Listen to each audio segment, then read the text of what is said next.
everybody, good morning and welcome to the dining room table. I'm Jeremy Cordeaux and this until 12 o'clock today is the Court of Public Opinion. How sweet it is! Yeah, welcome to the show. The telephone number to ring is 0491 65 68 60. World Kangaroo Day. Never heard of that before. Doing. Boing. Doing. Doing. Gary, thank you. Tony's here as well. It is Global Champagne Day, National Bologna Day, and if it's your day, I hope it's going to be a really wonderful one. That's not a very good one, is it? Black Thursday, the anniversary of the Great Depression. Yeah, Black Thursday. And the stock market's doing gyrations. Well, at least gold and silver are. Anyway, coming up on the program, ladies and gentlemen, Dr John Bruni from Sage International. He will be in the studio. Yeah, that's interesting too, because it's the anniversary of, in 1962, the beginning of the Cuban Missile Crisis. Yeah. Graham Young is an interesting guy. We've had him on the program before. He runs a thing called the Australian Institute for Progress. Isn't that a great name? Very positive. Very positive. Maria. What else? Nigel Dorr from the Aviation Museum. I want to talk to him. And the great Greg Sheridan, renowned journalist. He'll be on the phone. And there's a lot to talk to him about. He's got a new book out, by the way. Is that Maria? Yes, it is. God bless you, my darling. Are you well? I am well, and yes, it's so sweet it is. What a lovely morning. It is beautiful. Look at that weather. It's a great day. Maria. Yeah, so Maria. we better savour it because the weekend's going to be RS. It's funny, isn't it? You get one good day and then a couple of really nasty ones. But by and large, it's good to be alive. Yes, it is. We woke up this morning and we're raring to go. Well, actually, I woke up and I went back to sleep and I had to run across the road and I was almost late. We were really worried, believe me. Only got here a couple of minutes. Tony. Now, listen, Now- don't talk over each other. Lots to talk about. All right, Maria, you've got the floor. Lot to fix. Just wanting to reply on a few things that you said over your podcast at the week. Department of Hydrogen. Oh, yeah, the defunct Department of Hydrogen. Yeah. Why did we have it when we got Department of Energy, Department of Innovation, Department of Infrastructure? Why do we need another department? Well, we've got the Department of Hot Air, that's called the politicians. Yeah, wish we could get rid of them. Now, on top of the amounts that you said during the week, it's jobs for the boys. Sam Crafter led the Office of Hydrogen Power at a salary of $600,000 plus. Yeah. So nobody says that. Well, how would you possibly justify paying somebody, even if he was the son of a Labour luminary, how would you possibly justify paying him that sort of money if it wasn't doing anything? It was struggling. I mean, it has never been able to justify its existence, and hence it's been closed down. Exactly. Maybe he should pay the money back. Yes, he should, but now they've appointed him to a new role. Oh. State lead for Whyalla Steelworks Industrial Transformation. That would look good on a business card, wouldn't it? Oh, my We can goodness. sort him out, Jeremy. This has to stop. Now, the other point that you brought up was paper and pencil. We're going back to paper and pencil. Yeah. Well, we don't have enough electricity, so they're saying we're going back to paper and pencil. What, do they want to dumb us down more than we are? No, but that's not why they're doing it. They're doing it because the screen thing is not working. The truth is, and Professor Plimer, who's not in today, but Professor Plimer has often said that the business of learning is really associated with the business of writing, not typing. There's something that goes on in the head that causes the information that you're trying to. You got to think about it as you're writing it. Yeah, so that actually makes it absorb more easily. Something is going on between the hand, the pen, and the brain that is very educative and a very good way to run a classroom. Yes, Cursive writing. Basics. It's back to basics, but, they say, the children will be left behind. Well, hello, you can't have it both ways. Either you want to educate them and they understand what they are learning, because what we're being told at the moment, with all these millions and billions of dollars spent in education, when they get to uni, they can't function. They can't read and write. So why spend all this more money, more teachers, less classrooms, blah, blah, blah, and they're coming out stupid. Actually, Mary, you look at retail, kids wouldn't be able to give out change anymore as we used to in supermarkets with coins and notes when you... No, they wouldn't have the first idea how to count backwards. No. Yeah. It's just another small example. Yeah, it's true, Tony, because we had a blackout in a supermarket once when I was in there. They couldn't give out the change. I had to tell them how much to give me back, Cursive writing, Maria, is almost lost completely. Years ago, cursive writing was an art form. Many people were really good at it. And now it just looks like a scratch on the page. That's if they can spell. Yeah. I remember at university we had a student that for 4 years he'd quite often get his name wrong on the top of a page. So do you get a bad mark when you can't even spell your name? He took a lot more than 4 years to get through the course, and in the end we gave him a gold watch. He stayed there that long? 25 years of service to the university. We bought one of these fake watches that you can buy and gave it to him. No, brilliant. That's brilliant. The next one, pets on planes. Oh, yes. I agree with you, Jeremy, that they are part of the family, but no way in hell am I going to be sitting next to an animal that may or may not have fleas, that might or might not do a doo-doo. No way in hell. So Virgin's just lost me as a traveller. Well, I tell you what, Maria, hard on the heels of pets being allowed on aeroplanes to travel on the seat beside you. The Animal Justice Party, which is an outfit in, I don't think there's another one in Australia, but there is one in Victoria, the Animal Justice Party.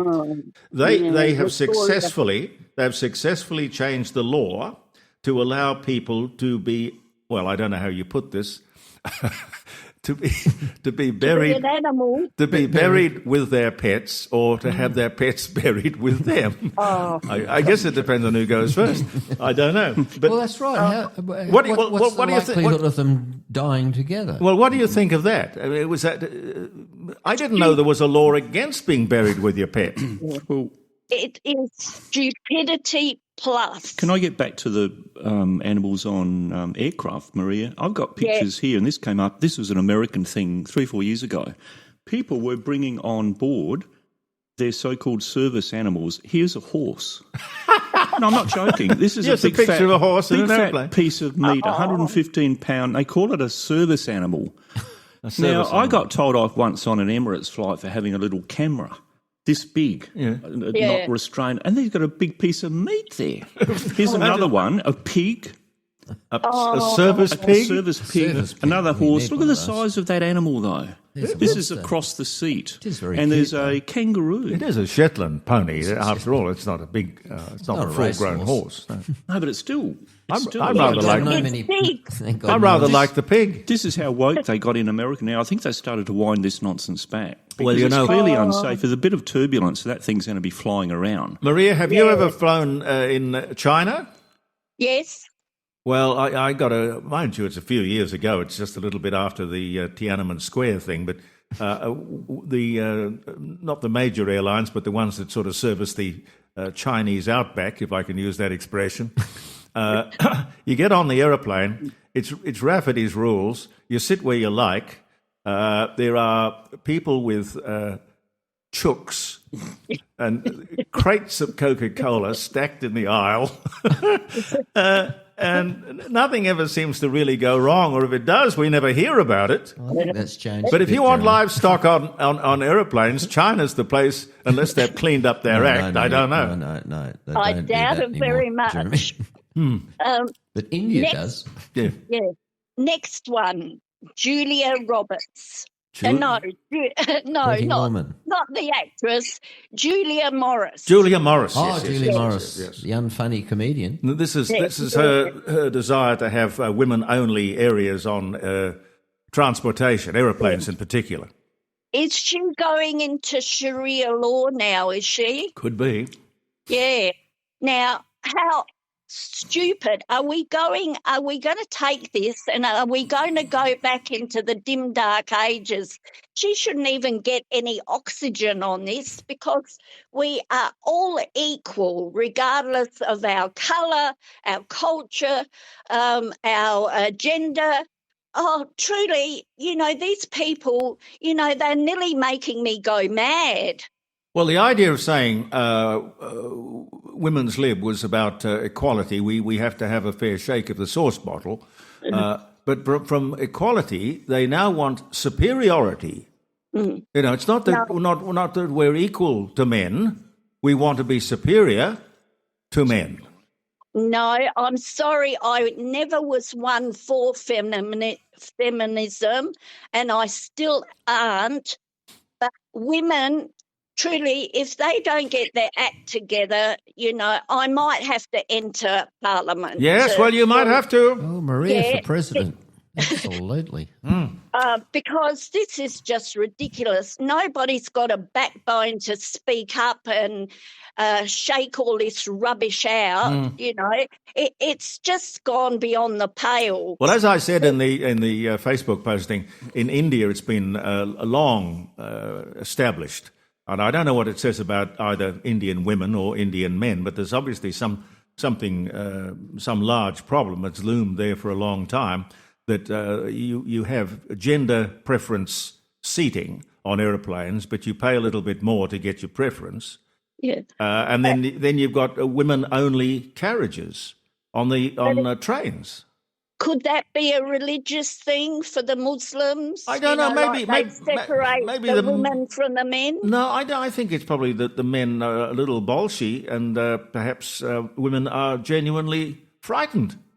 Oh, goodness gracious! In India, you'd be quite entitled to be frightened. What's wrong with India? Why would you be frightened? Rape in India is out of control. Yeah. Okay. Well, I'll bow to your superior knowledge on the subject. Yeah. Oh, it's true. I don't know. Getting back to one of my... But let me say, women have a right to feel safe wherever they are, and I don't know what it takes to always have them feeling safe. Look, I feel safe. I'm a woman. I'm not scared of all this rubbish. They're creating their own rubbish. You say it often enough and they believe it, and saying it often enough, then the public start believing it. But we've got to call it out. Yep. Jeremy, just one more thing. No, two more things. Councils is my last one. But this one, you don't have to say anything. You should be suing Brittany Higgins. Oh, no. Okay. Yeah, that's a good idea. She's wrecking her own life very well. I think lawyers have made enough money out of that poor woman. Yeah, but isn't money left? Isn't it funny that exactly what Jeremy said is come true? Yeah. Silly little girl. She's was now proven to be silly. She got drunk. Yeah. Tick. And she should definitely have her bottom smacked, and she probably is, by her lovely husband, Mr. Shiraz. Who's getting his bottom smacked in the courts in a very big way. Be careful, Tony, you'll get fired. Exactly. I love to sue me. Is that still Shiraz or Bubbly Shiraz? Yeah. Shiraz, actually. I'm playing on his name a bit there. But yes. Anyway, the truth should come out because she lied. A disgusting couple, the two of them. Yeah. Silly little girl. We've heard this before. She set him up. She was the one that actually went along with it. Yeah. And Jeremy, you should, we will take what is it, that campaign that they go on to the cloud or something, and we'll do it for you. Crowdfunding. Yes, is it crowdfunding or cloud funding? I can't remember. I think it's clown funding in their case. Funding. Two look, clowns. The whole thing is a waste of time and court's time and my time. It cost the station dearly. The station never recovered because basically they offended their core audience because the core audience thought the way I thought. So what you do when you annoy the people who support you, they either turn you off or they just don't tick the book. Well, possibly, exactly. Jeremy, with this new evidence, you could backtrack for wrongful dismissal. Look, I don't. It was always wrongful in the first place. I don't think you can have a thing called wrongful dismissal. I believe if the piper calls the tune, he who pays the piper calls the tune. I think the boss has a right to sack anybody, and I don't know that he has. Mind you, I've never sacked anybody in my life, and I've had a lot of people working for me. You can sack if someone breaches a contract, like burns the building down or insults or assaults. I've even done that on one occasion. No, it was something really bad. But the rubbish bin on fire. You can't sack people unless there's a reasonable cause. Within the contractual terms. Yeah. Oh, by the way, Maria, you notice you haven't been wound up this morning? Yes, you've got all day to talk. Good. Caroline's not here. Caroline's not here. I can see where she is, and I can see her whining. She's whining. No, she can't wind up because I've got councils to talk about. All right, go for it. Unley Council spending $7.6 million of ratepayers' money to buy 3 properties. No, that's what are they doing wrong. With those? Yeah, using ratepayers as a cash cow with all their court cases and all their business and everything. Going overseas in 2025, we have high-quality video conferencing, virtual summits, real-time international collaboration at our fingertips. It's baffling why 3 mayors feel that they need to physically fly across the globe to advocate for climate action. This is a largesse that should be 3 old mayors. mayors. Oh, yeah, mayors. Sorry, what sort of action? I see this on fences around the place. There's a sign that says sort of real action on climate change. What exactly is the action they're looking for? Stupid action, idiotic action. The climate changes every day. They don't bring up the volcanoes under the sea that heat up the sea.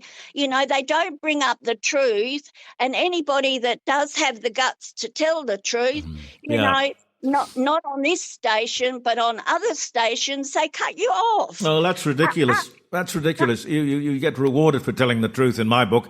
But the worst greenhouse gas in the world is methane, as Professor Plimer will tell you. And we are creating wetlands hand over fist. We've got 2 really beautiful ones here in Adelaide that have been restored at great expense. Now, marshes, wetlands and deltas are the biggest contributors to greenhouse gas, the worst greenhouse gas, which is methane. And nobody says anything about that. I don't know why. Is it what? Not sexy? It's not going to put anybody out of business? Or are they confusing the environmental beauty of a wetlands and the birds and the nature? Are they confusing that with the argument that they're desperately trying to make? Oh, look, honestly, they don't know. They're all over the shop. They don't know diddly squat. It's exactly. Aren't they supposed to be saving the planet? Jeremy, I just found some even worse news for you. Oh, what's the worst news? Water vapour is equally bad as methane. Oh, water vapour, yes, I know. So now we're going to ban water. Yeah, those the cliched shot that the television stations use to depict pollution. They're the sort of cooling towers, and there's clouds and clouds of smoke coming out of the top. That's not pollution. Well, not in my book. It's simply water vapour. I know, but apparently water vapour. So why are we worrying about CO2 and all these others? We shouldn't be. We should be getting back to basics and bringing reality back to the real things that really, really we need. Like the government saying, they're looking at Woolies and Coles because they're ripping us off. Well, let's remind the government of all levels they're doing the same. They're causing all this misery and cost of living. Well, I don't know how you can say that Coles and Woolworths are ripping people off when they are making a gross profit of only 2% on their turnover. On their capital. That doesn't sound to me like a rip-off. But is that on one of their books and the other book shows different figures? Oh, God, you're cynical. Oh, my God. Second to last point, have you heard the latest? We're having another ad campaign here in South Australia. For what? The health department, Picton's doing another ad campaign for the scumbags that are doing bad things in hospital. Well, Chris, you are the ones that created this problem. You created the scumbags. Oh, dear. You should be sacked. You have got no idea how to run a hospital. Well, what are people? It's ramping that is the problem. It's the design of hospitals. There are a lot of things wrong with hospitals. How did the scumbags? Who are the scumbags? Oh, I suppose, the ones that are off their face with drugs and alcohol, and maybe if people are waiting in the waiting room, possibly. Are you talking about the patients or the doctors? No. Well, no, I don't think it'd be the doctors. All right, my darling, we got to go, but thank you very much. Come on, babe, can't you see I'm the Pied Piper? Trust in me, I'm the Pied Piper, and I'll show you where it's at. Come on, babe, follow me. Come on, babe, trust in me. Come on, babe, can't you see? Come on, babe, follow me. I'm the Pied Piper. All right, you know the number, 0491 65 68 60. I've picked some nice little tracks to play for you today. When I say little tracks, they're grabs. They're not really the full piece of music. But that was Crispy and St. Peter's. Whatever happened to Crispy and St. Peter's? The Pied Piper. Good song. Very good song. Maria, if you're still listening, that's interesting. October 24, which is today, Mount Vesuvius. Mount Vesuvius erupts. The year was 79. 79. There would be a bit of CO2 in that little cloud, I tell you.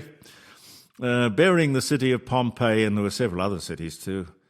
New research in 2018 suggests that the eruption occurred at about this date, not previously the date suggested, which was the 24th of August. So this is the Rigi-Digi date. Not that it really matters. Not that it matters to the good people of Pompeii either. There was another one, Jeremy, just out of Washington near Seattle. You remember Mount St. Helens? Oh, I remember that. On the same day? May 18th. No, that's not in Oh, no, I'm okay. just looking up, because that was quite an important one, because it destroyed a lot of that area. Do you happen to know what a good wit is? A good wit? A good wit. I know what Certainly a nitwit F-wit is. and a nitwit. Well, A good wit. do you know what a bar-tailed good wit is? No idea. He's looking it up. No. What it is, I'll tell you the story. A 5-month-old, how they would ever know that it was 5 months old, I don't know. A 5-month-old bar-tailed, is it a good wit or a godwit? Well, I'll revise that. I'll call it a godwit. Sounds better, doesn't it? A bar-tailed godwit becomes a world record holder by flying 8,425 miles non-stop from Alaska to Australia in 11 days. The bird departed the Yukon Delta in Alaska, in America, on October 13, touched down in Anson's Bay in Tasmania, Australia, on this day in 2022. Extraordinary. But how do they know? How do they know that this little bird flying across the world came from Alaska?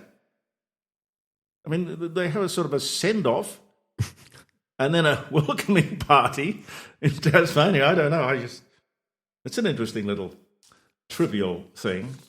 Coming up later in the program, the hotel here in the Clare Valley has just been, it's called the Watervale. Anybody been to the Watervale Hotel? No. Yes, I have many times. Describe it to me. It's gorgeous. Well, it must be old style. something. It must be something out of the box because this pub, this South Australian pub, has been described as not the best in Australia or the best in the city. It's been described as and awarded the best in the world. And it is amazing. And would you believe, for the third time? There's a church in Watervale that's got to be the prettiest one I've ever seen. Well, maybe they do a lot of praying in the church. Possibly they do. Warwick Duthie, we'll try and find him. But that is really an amazing accolade. The best pub in the world. Now, tell me about it. Is it big or small or cute or quaint? It's just a country-style pub. Beautiful, though. Yeah? Yeah. Well, I haven't been in it for many years, I've got to be honest. I used to drive through it every day, or not every day, once a week, twice a week. I've never been there. On It's my in way the Clare Valley. Yeah, I was on my way to Whyalla. I'd always divert through there because it's so pretty. Yeah. Very beautiful place. But the church particularly is really lovely. It's a little country town. It is, yeah. Many people living there? I wouldn't have thought so, not anymore. I would have thought it'd be fairly thin on the ground now, but it goes back a few years when I was last there. But yeah, Watervale is a very pretty place, and the pub is gorgeous. Yeah, that's a big accolade. Huge. Small towns, I think, I used to find them boring, but now I think of them as being heaven. They are, yeah. Very cute. Very cute. And I think it is probably because they are underpopulated. No, there's no crowding. Everybody knows everybody. Nobody locks his door. You'd never hear of a car being stolen in a small outback town. That's true. Unless it was... in Victoria. Well, Alice Springs, I was thinking that there are some exceptions. Right. Yes, you're right. Of course, I'll retract my comment against Victoria. I always used to go to Whyalla through the Clare option, simply because it's so beautiful. Yeah. The whole countryside is gorgeous. John's on his way. He's a little bit late, so he'll be... Oh, that's all right. No problem. Minutes.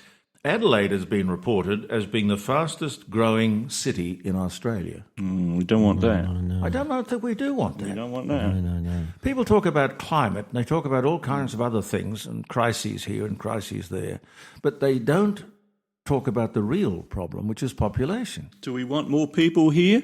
No! Tony's got his little red button, which is somewhat negative, just knows one word. Adelaide's got to be one of the prettiest cities around. Yes, but its great advantage, though, is that it is smaller. It is less anonymous. If they had put the canal down the middle of the Port Road, we would have been sitting on a tourist gold mine. It was the original plan of Colonel Light. Well, why didn't that go ahead? I wish I could answer that. Ran out of money because we almost went broke a few times. Oh, well, that's normal. Yeah, there were bad times in South Australia in the recessions in the 1890s, I think. Yeah. But a canal down the middle of Port Road should be resurrected. I still believe that. Technically, you could go from the Torrens by the Adelaide Oval right down to Port Adelaide. I think that was the thing before. Let's bring in gondolas. That was before the era of railways and other technologies to move things around. Shipping was the only. I think possibly that would have been behind the original plan to have And then, a of canal. course, I'm not other quite things. sure, to be honest, but I still think it's a really valid idea. And there's been various Not sure. people mooting that idea over the years, and they get held down. Someone said, "Oh, there's a tree in the middle." Yes, there is, and a bowling club. Well, that's gone. The trouble is these days, you'd run into bureaucracy. They'd come out and they'd say, "Well, you will have to fence this. You will have to put a fence." Oh, can you imagine how ugly that would be? It would be. It would be. But you couldn't have an open waterway. There's dozens of bylaws that tell you can't have an open, exposed area of water. It could be self-funded by building... A swimming pool fence around it. It could be self-funded by having flats and small dwellings all the way down either side of it with access underneath. They could be elevated. Yeah. And it could be set up in such a way that people couldn't fall into the river as they... Well, why haven't they got a fence right round the Torrens if that's the argument? Well, look, don't... In fact, they should run beaches... believe for a minute that they haven't thought of it. Well, why stop at Port Road? We could turn it into Venice or Amsterdam with little canals everywhere that's and right. go get around in gondolas. People don't fall into the water in Amsterdam. Well, there's nothing that you can't do if you set your mind to it. You've got the imagination and the money. I've been... there's a bloke called Alessandro Mandini that from time I've to time... heard of him. Yes, from time to time he writes... Alessandro Mandini. Known as the Great Mandini. The Great Mandini, okay. Yeah, and from time to time there's a letter that bobs up in the letters to the editor about how wonderful he believes Adelaide to be, and can't work out why Colonel Light's original plan to have a canal down the centre of the Port Road was never followed through. Now, this is an international fellow. Yeah. Suave, debonair. Yeah, it certainly sounds like it. Drives an Aston Martin. How do you know? Well, I happened to have met him on a plane once. Oh. He bought me a cup of tea. Okay. Nice fellow. Well spoken. Yes. Single. Right. Girls, single. Well, he comes back to Adelaide from time to time just to see if that canal's ever been dug. Yeah. I told him I would lift the first sod of soil. I've got a spade at home. Well, these days with tunnelling machines and whatnot, it wouldn't be a great engineering feat to Not at all. achieve that. Well, it was the original idea. He picked up on it when he was visiting here, and he wrote a letter to the editor. I remember reading it in the Advertiser at one point. Yeah. He was waxing lyrical about what a delightful place Adelaide is, and of course I agree. Yeah. And anyway... Well, when you think about the port, a lot of people don't go too far from where they live. That's an observation. I couldn't prove it, but... I'd be inclined to agree with you in that Adelaide people... Well, I live at Blackwood, and I can... Well, John Martin's wouldn't deliver to Blackwood when I first moved in because it was country. Funnily enough, now it's regarded as inner suburban. Yeah. And I think the same thing applies to the port area. A very beautiful area, fantastic buildings and incredible potential, and there's been various attempts to resurrect... Has it been allowed to be run down? Well, I believe it has, in that if you go down there and stand on the edge of the water edge down there, well, there's no fencing either, we must say that. It's a danger to life and limb. But if you actually look in the water, there's no boats. No boats? The boats are all gone. What sort of boats would you be expecting? Leisure craft? Anything that floats on water I call a boat.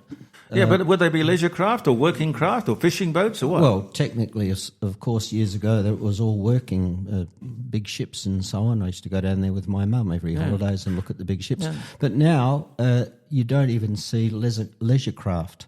So how can they possibly expect the port to pick up and become a desirable area to live and forward stroke a tourist attraction if they haven't got lots of little boats? Little boats bring people, little boats bring free enterprise. But big boats also bring people and enterprise. I mean, how many of the cruise ships do we get here? Most of the cruise ships go to Outer Harbour. There's actually quite a few coming to Adelaide now. Yeah, because they won't go to Melbourne because didn't they put Jacinta Allen has doubled the price. Yeah, that's why they put their fees up, and no one's going. Actually, cruise lines are pulling out of Melbourne. Yeah, they have. That's, we should bring them all over here and bring them up. Well, there's a lot coming, actually. There's a lot coming here now. Oh, I hope they do. Well, I don't think the big ones... I'm not sure whether Port Adelaide still can receive the larger... No, it's only Outer Harbour that can do that. Larger vessels. Phone's ringing. Someone's ringing in. Hello? Jeremy. Yes. Hello, my friend. It's Caesar. Hello, Caesar. Are you well? I'm going well. Good. Enjoying this fine weather we have at the moment. It's a lovely day. I thought I'd offer some input to your show this morning Please do. on a couple of angles. Just briefly talk about the Watervale Hotel. I was up there last week. Really? Very, very nice place. The awards it's getting, you've got to probably take a few angles to these awards that you're reading out. Yeah. I think you said the best restaurant or hotel in the world or something. Yeah, that's the award that it got, yeah. Look at the source and the funding where these awards are coming from, because really it's a nice country pub. Well, it says UK tourism and travel publication Lux Life has declared South Australia's best pub in the world for the third time to be the Watervale Hotel. Yeah, it's a very nice pub. I don't know if I could probably rattle off 5 or 6 better in Adelaide, let alone interstate or around the world. But I'm a great fan of the Rising Sun. I don't know if it's better or the same or whatever, but the bigger version of that, bit more modern. The kitchen, it had a huge 800,000 revamp in 2018. Yeah. Of which the government put in 200,000 towards as well. Oh, that was nice of them. Perfectly reasonable. They call it a regional development fund. Oh, yes. I wish I had one of those. I bet bring them up to my place. I bet the people at Beerenberg wish had that fund as well, hey? No, not Beerenberg, Spring Gully. Spring Gully, yes. How do you think something like that comes about? How do I think what? A company like Spring Gully gets itself in a position like it is as of today. I don't know. I mean, you could say a management problem. You could just say unfortunate times. You could just say inexperienced. Well, they're not inexperienced. They're a very, very long-lived, experienced company. I don't know. Ago, they were in the same position, wasn't it? 10 years ago, they were in the same position. Remember that big, all the people of Adelaide got behind the products and went out and started buying pickled onions and sauces. Yes. So it's weird how they can sort of get to that. They say it's contract-based. They've lost some contract, which they thought they would have, but that's business these days, isn't it? Anything to do with farming and produce is sensitive to a whole lot of different things over which it's very hard to control. And you imagine the cost of goods in producing that stuff locally compared to what they are doing overseas, other big multinationals. Yeah. You know, if you're a small operator in the Adelaide Hills or wherever they are, Cavan there, Dry Creekway, there's a lot of costs involved. And when you go shopping, do you buy with a thought of loyalty or local parochial, or do you buy just on the price tag? I actually buy locally. I'll only buy Fleurieu milk when I buy milk. Oh, good for you. And that's one thing that comes to mind. Golden North, things like that. But apart from that, I don't really know what else is local. Spring Gully, yeah, I might buy a jar of sauce or something like that, but that's not going to change. Whatever happened to Golden North honey ice cream? Do you remember it's still that? around, I think. Yeah, plenty of it, yeah. Oh, really? Oh, I must go buy some. They've moved their factory to Murray Bridge. Oh. And that's a good move too. We're just talking about the economies of scale and how they can grow that brand. And like the logistics side of it, instead of being mid-north, you're on the freeway to Melbourne, you know, so it's a cost-benefit relationship there as well. Yeah, you touched on just one of my bed bugs, Jeremy, is Talkback Radio. You have bed bugs? Coffee, please. White, no sugar. Figure of speech. Oh, my God. Say it again? It's a figure of speech. I know. And the 5AA, I'll bring it up again and again because I just can't see how this business is surviving. Their ratings are at their all-time lowest. What they bring to the air these days is ridiculous. They've got a woke agenda across most of their shows. And if you seriously, I don't know if you ever listen to them at all still, that's up to you if you do or not, but what they deliver is not what the public need here. We are lacking big time. Yes, it's odd. I don't know. But one of the things you learn in the broadcasting business or the publishing business or the media generally is that there's an owner who has a philosophy which permeates down through the various layers. And it's, I guess, if you're going to use a word, it's culture. There is the culture. And things can go wrong. Good management. It's really funny. I worked for a radio station in Sydney, 2GB, back in really the glory days of 2GB, when it was the key station of the Macquarie network. And I won't name him, but we had a sort of senior executive, pretty senior, he never seemed to do anything. Every time he went into his office, he was just sitting there reading the paper or checking the stock market or looking at a playlist, his feet on the desk, never really did very much at all. And eventually it came to somebody's attention higher up and they sacked him. And from that time on, 2GB went into significant decline. Now, I'm not saying that it is a direct connection to that particular person, but he had, as I say, I don't know what he did, but he did it very well. Because the moment he wasn't there with his hand on the tiller, even if he wasn't sort of turning the tiller or moving the tiller, there was something about his style of management and the culture of the company and the station that was very, very successful. And slowly, without that influence, it started to fall apart. I think you find they're still rating pretty well, 2GB. Oh, 2GB is now, but it's been through several incarnations since those days. Yeah. I mean, you look at their presenters now, and they're like you, Jeremy. When you do your Facebook post on Tuesday and Thursday, you have a 20, 25-minute window where you speak about topical things, but you speak with conviction. You know, you back yourself in and you say it with like you actually mean it. No one's telling you to say what you got to say. No. You say what you want to say, and that comes across. And you listen to someone like a Mark Levy that does mornings in 2GB. He takes on anybody. He is a gun. He doesn't care who he offends, but they talk with facts. Yeah, they're not scared to offend. Yeah, and that's the difference. And that's what we don't get here. We don't have investigative journalism anymore. We don't have hard-hitting reporters that give you the insights of what's going on. They're newsreaders. That's all they are, is newsreaders. Yeah, well, there's a vast difference between an entertainer and a newsreader. They're completely different skills. But it just gives us the facts. We don't have to agree with what you say. No. There's things you've said that I don't always agree with. No. But that's the whole point. What you do, it's like being a lion tamer and a child psychologist. That's the sort of combination you want. All you've got to do really is to provoke people to do what you've just done, pick up the telephone. And I picked up the telephone the other week and rang 5AA afternoons this week, and the hysteria about Albanese being a success with Trump was over the top. Oh, of course, yes. They had body language experts. They had people ringing in how he nailed the meeting. He got Trump back on side. Trump wanted our minerals. That's all. He wanted our money for the submarines. Yeah. You're absolutely correct, sir. Nothing to do with Albanese or Rudd. Yeah. Well, we got the man here we can ask about that. John Bruni from Sage International has just arrived. Hello, everybody.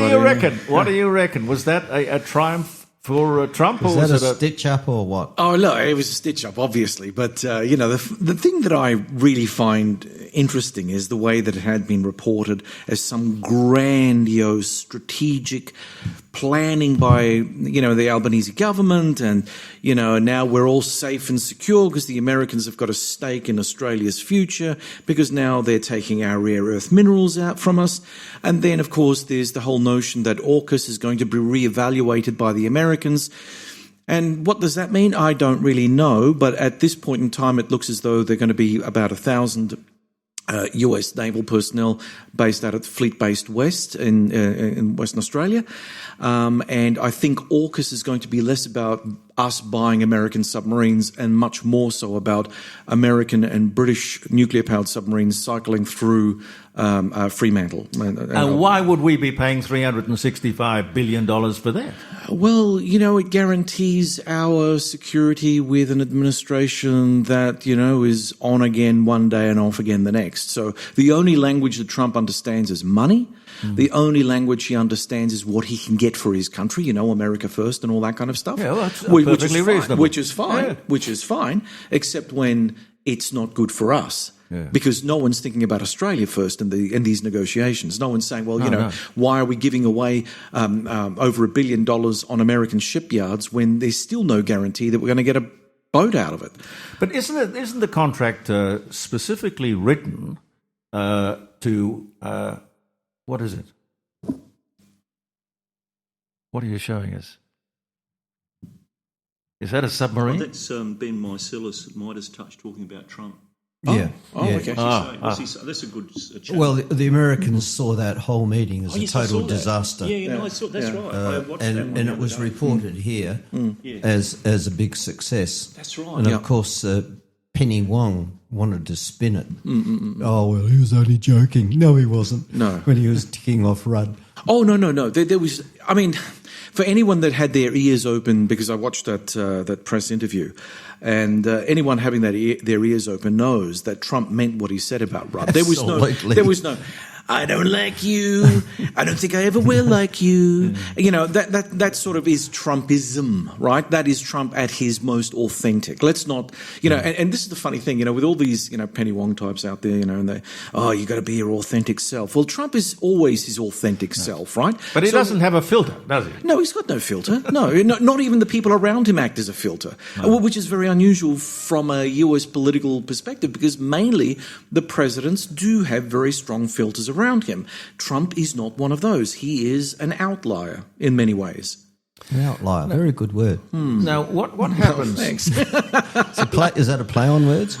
Yeah, give me a whiskey and I'll let you. I do notice that. Bring on the whiskey! I do notice that Penny Wong always takes a back seat.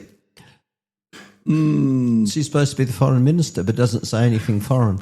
She's just waiting for Albo to fall over, so she can get the Guernsey. I'm not so sure she's got that sort of ambition, but honestly, I see. I'd put money on it. You know what I think, Gary? I think that basically she sees herself as a historic foreign minister along the lines of an Alexander Downer, and, you know, hand on heart, I don't think that that's even a thing, because, you know, there was Downer as foreign minister and there is Penny Wong as foreign minister. If you put them on the scales of who was the better foreign minister, I think one is weighted in favour of Downer. Well, it's got to be Downer. He drives a Bentley.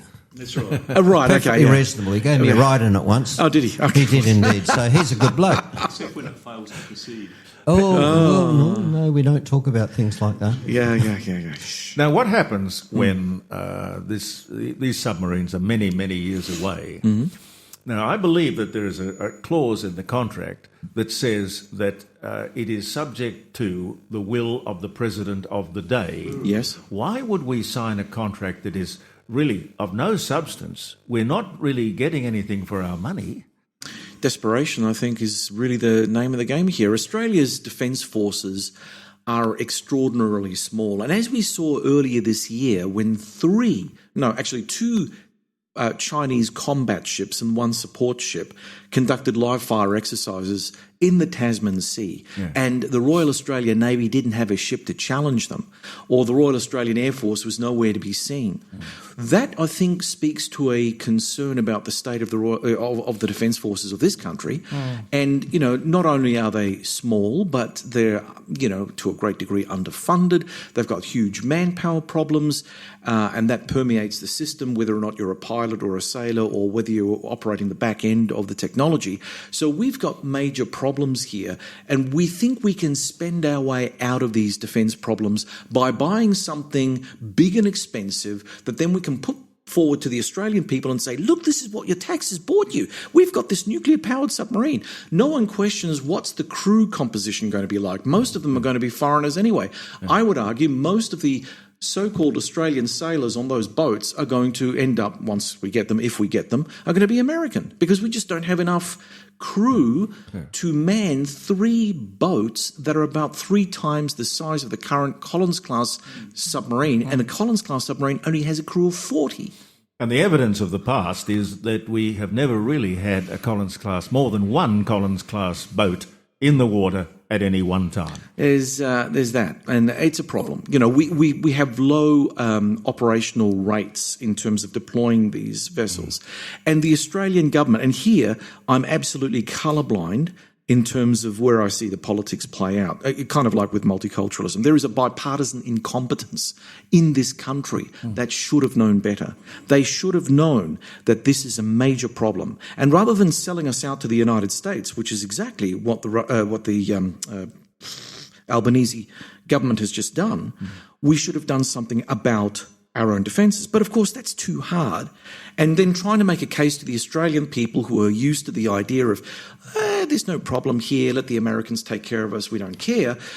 Trying to actually address that level of public apathy with regard to Australian defence is hard work. And you know what Australians don't like is really hard work. If we see a way out of actually addressing something difficult, we will take that option. This is exactly what Albanese has done. So now we think, okay, job done. AUKUS, whatever AUKUS turns into, and there have been a lot of articles that say now that AUKUS is no longer about submarines. It's about the trilateral relationship between Australia, Britain, and the United States on other non-submarine related cooperations.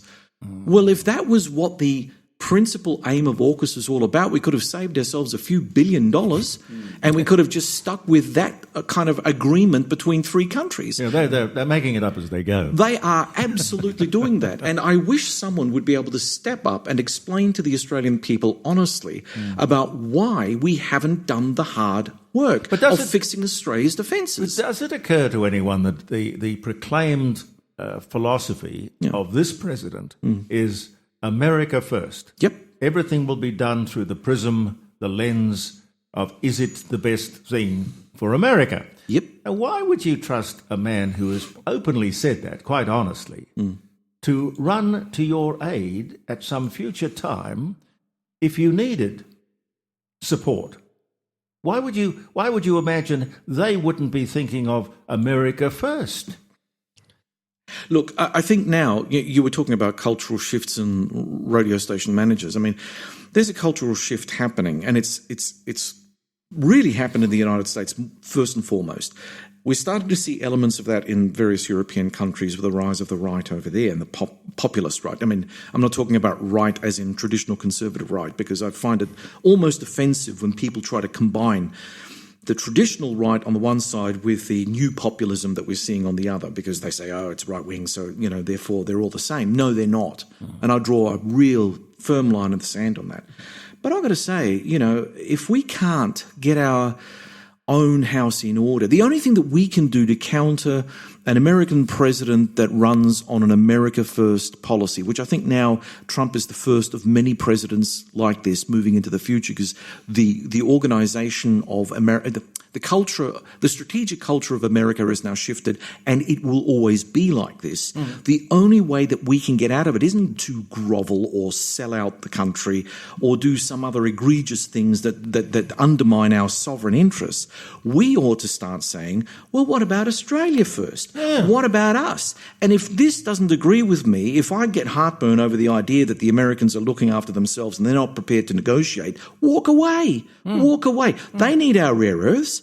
Let's strike a deal. But it'll be a deal that we get something out of. It's not going to be a free-for-all for American companies to come out here, rape and pillage our resources and bugger off, leaving us holding the bag. Wouldn't you love to know what the actual deal is and was that's been done recently with the US regarding rare minerals? Well, no one's actually said so far what the deal is. I would say, being the cynic I am, that we caved in.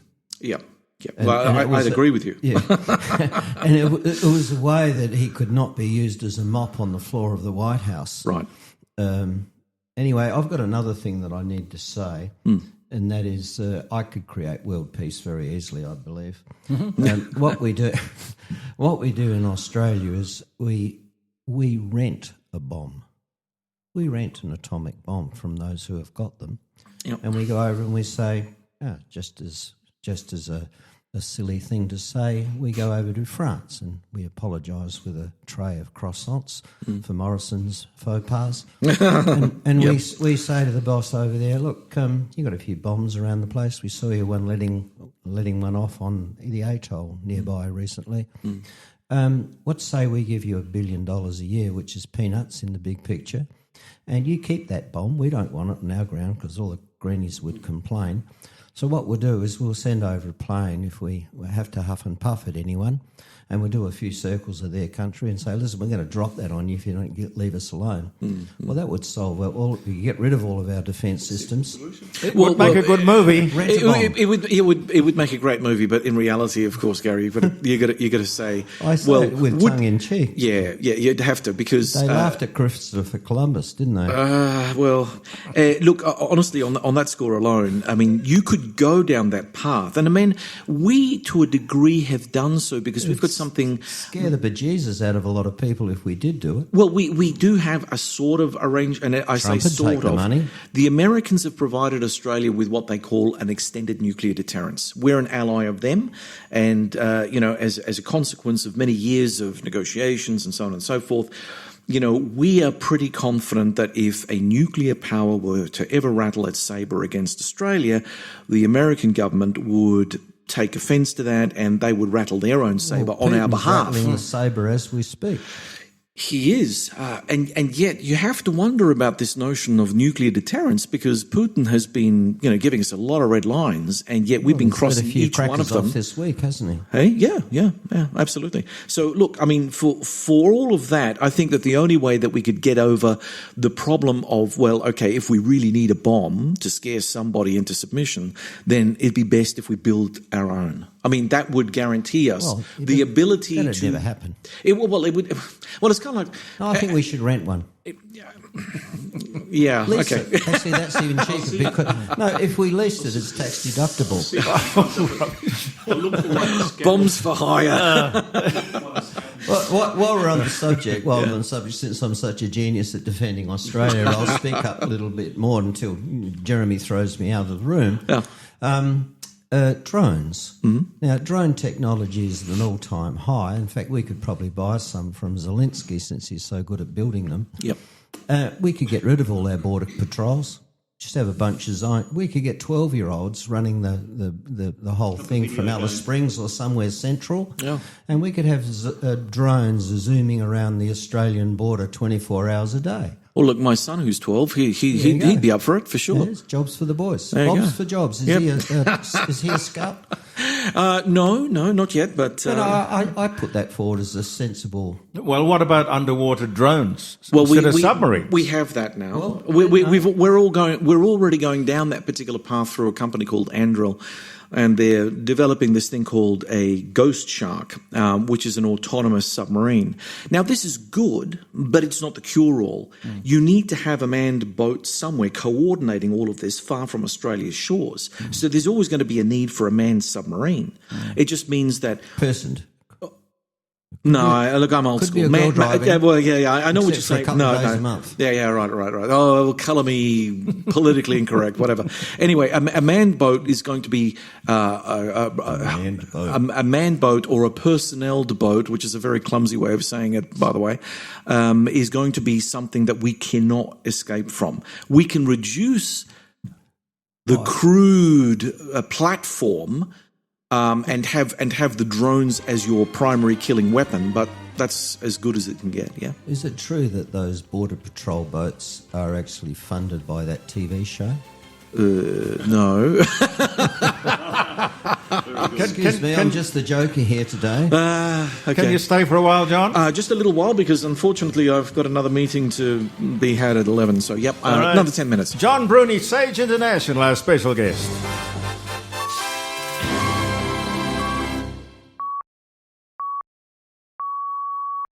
You're listening to the Court of Public Opinion with Jeremy Cordeaux, where the time is 10 a.m. Australian Central Standard Time. Hey! What's the weather for the weekend gonna be? Will it be hot, cold, rain, snow? Ooh.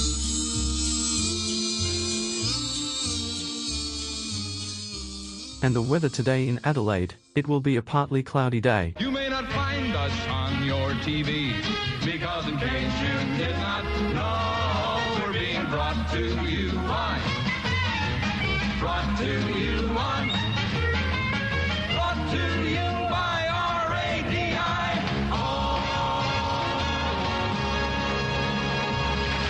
October the 24th, ladies and gentlemen, at the dining room table, the Court of Public Opinion, jeremycordeaux.com. Dr John Bruni is still with us. Gary's here. Tony is here. We're going to dial up our next guest, Graham Young, from the Australian Institute for Progress. Exactly what we need. We'll just see if we can get him on the line. Graham, are you there? I am. How are you? God bless you. I'm very well indeed. Welcome to the dining room table. Thank you. It's a bit early in the morning for dining. Well, yes, I suppose. I just like the idea because radio started in Australia around a dining room table. So I thought, well, I might as well carry on the tradition. Whose dining room was it? Whose table? The original? It was a guy called Jack. It was Jack and Stella Hume. I'm looking at a picture of it right now because Tony Denton has got this really old picture of the early 5DN or 5 Don N as it was then. Right. He made his money out of concrete pipes, and the Hume company is still going in South Australia. Yeah. Anyway, his hobby was this newfangled thing back in 1923 called radio. Right. A great big black steaming things, and the power of the station meant he could broadcast for 5 streets. Right. So 100 years on, and from this dining room table, the program goes around the world. Yeah. Well, my father, who was born in 1912, used to tell me the story that his mother had coughed up 6 sovereigns, which was a lot of money back then. Yeah. To buy him a cat's whisker. Oh, yes. Crystal set. Crystal set, yeah. So he could listen to the radio. Very much like the early days of the internet, I think. People doing something for nothing and creating a whole new technological infrastructure that changed the world ultimately. I've got John Bruni here, who has a company called Sage International, and he consults with all sorts of people on defence and international politics and all the rest of it. We've been talking about the Albanese visit to the White House. And what did you make of that? Winners and losers? What did you think? Well, I think Albo was actually a winner because the expectations were set so low. I think certainly the newspapers that I read suggested he was running scared of Donald Trump, and he was almost, Baron Trump's older brother in the way he was treated, although perhaps Kevin Rudd didn't come out of it so well. But, I was surprised. He's got away with underspending on defence by a huge margin. But I think that tells you how desperate Donald Trump is for the minerals, for the rare earths, and he ought to be. I mean, it's absolutely criminal that a series of American administrations has allowed themselves to get into a situation which has been obvious to those of us who invest in the mining industry for probably a decade. That was Albo's go-past go-kart. Yeah. Yeah, I think that anything that resulted in Albanese walking out of the Oval Office not being insulted was a great triumph. Yeah, well, I think he did better than not being insulted. So, I'm loath to give him credit for much, but I think he came away out of the dragon's lair with his hat. Yeah, John reckons that we should be thinking more like Australia first. We should be thinking more like, to paraphrase you, John. Yeah. No, you can paraphrase. I think that what we ought to do is say, okay, we've got these rare earth minerals. That's great. What are you putting on the table? And then if the Americans put something lame on the table, we just walk away. We have to be able to say no to a country that says no to us. We have to be able to show our mettle. Because, the classic psychology of bullies is a bully will back down when confronted by someone that they don't know is going to whack them in the head. Yeah. Now, if we just sit down and just, do the, the NATO Secretary General, calling Donald Trump daddy. This is the new Western diplomacy. It's diplomacy by crawling and by supplicating. Donald Trump is the king, and of course everyone has to pay tribute to the king. Well, if you buy into that, you're creating the new reality. I would say, okay, he's a construction worker from New York, no big chop. And I would argue that if you could confront him with a couple of hard facts on the ground saying, listen here, our strategic value to you is this. You know those F-35 fighter bombers or those submarines? I want them for free. And if you're not prepared to give them either at cost or for free, we're not prepared to hand over our minerals. Look, the Europeans are a great market, and I don't think we're doing enough with them. And quite frankly, we should start hedging toward Europe as opposed to always being reliant on the United States. That makes Australia think like Australia first. Yeah. Graham, what do you think? Well, I don't think the Europeans are going to look after our defences for us. So neither are we, by the way. I'm all in favour of diversification, and again, I think we've been criminally negligent in allowing ourselves to be so reliant on China and weak. Yep. Yeah, but I'm not sure what he had on the table apart from the minerals that would have allowed him to do a sharper deal. He's got away without increasing our defence spending, which I think's a bad thing, but that's the equivalent of giving us F-35s for nothing in one sense. I mean, our country's a shambles at the moment.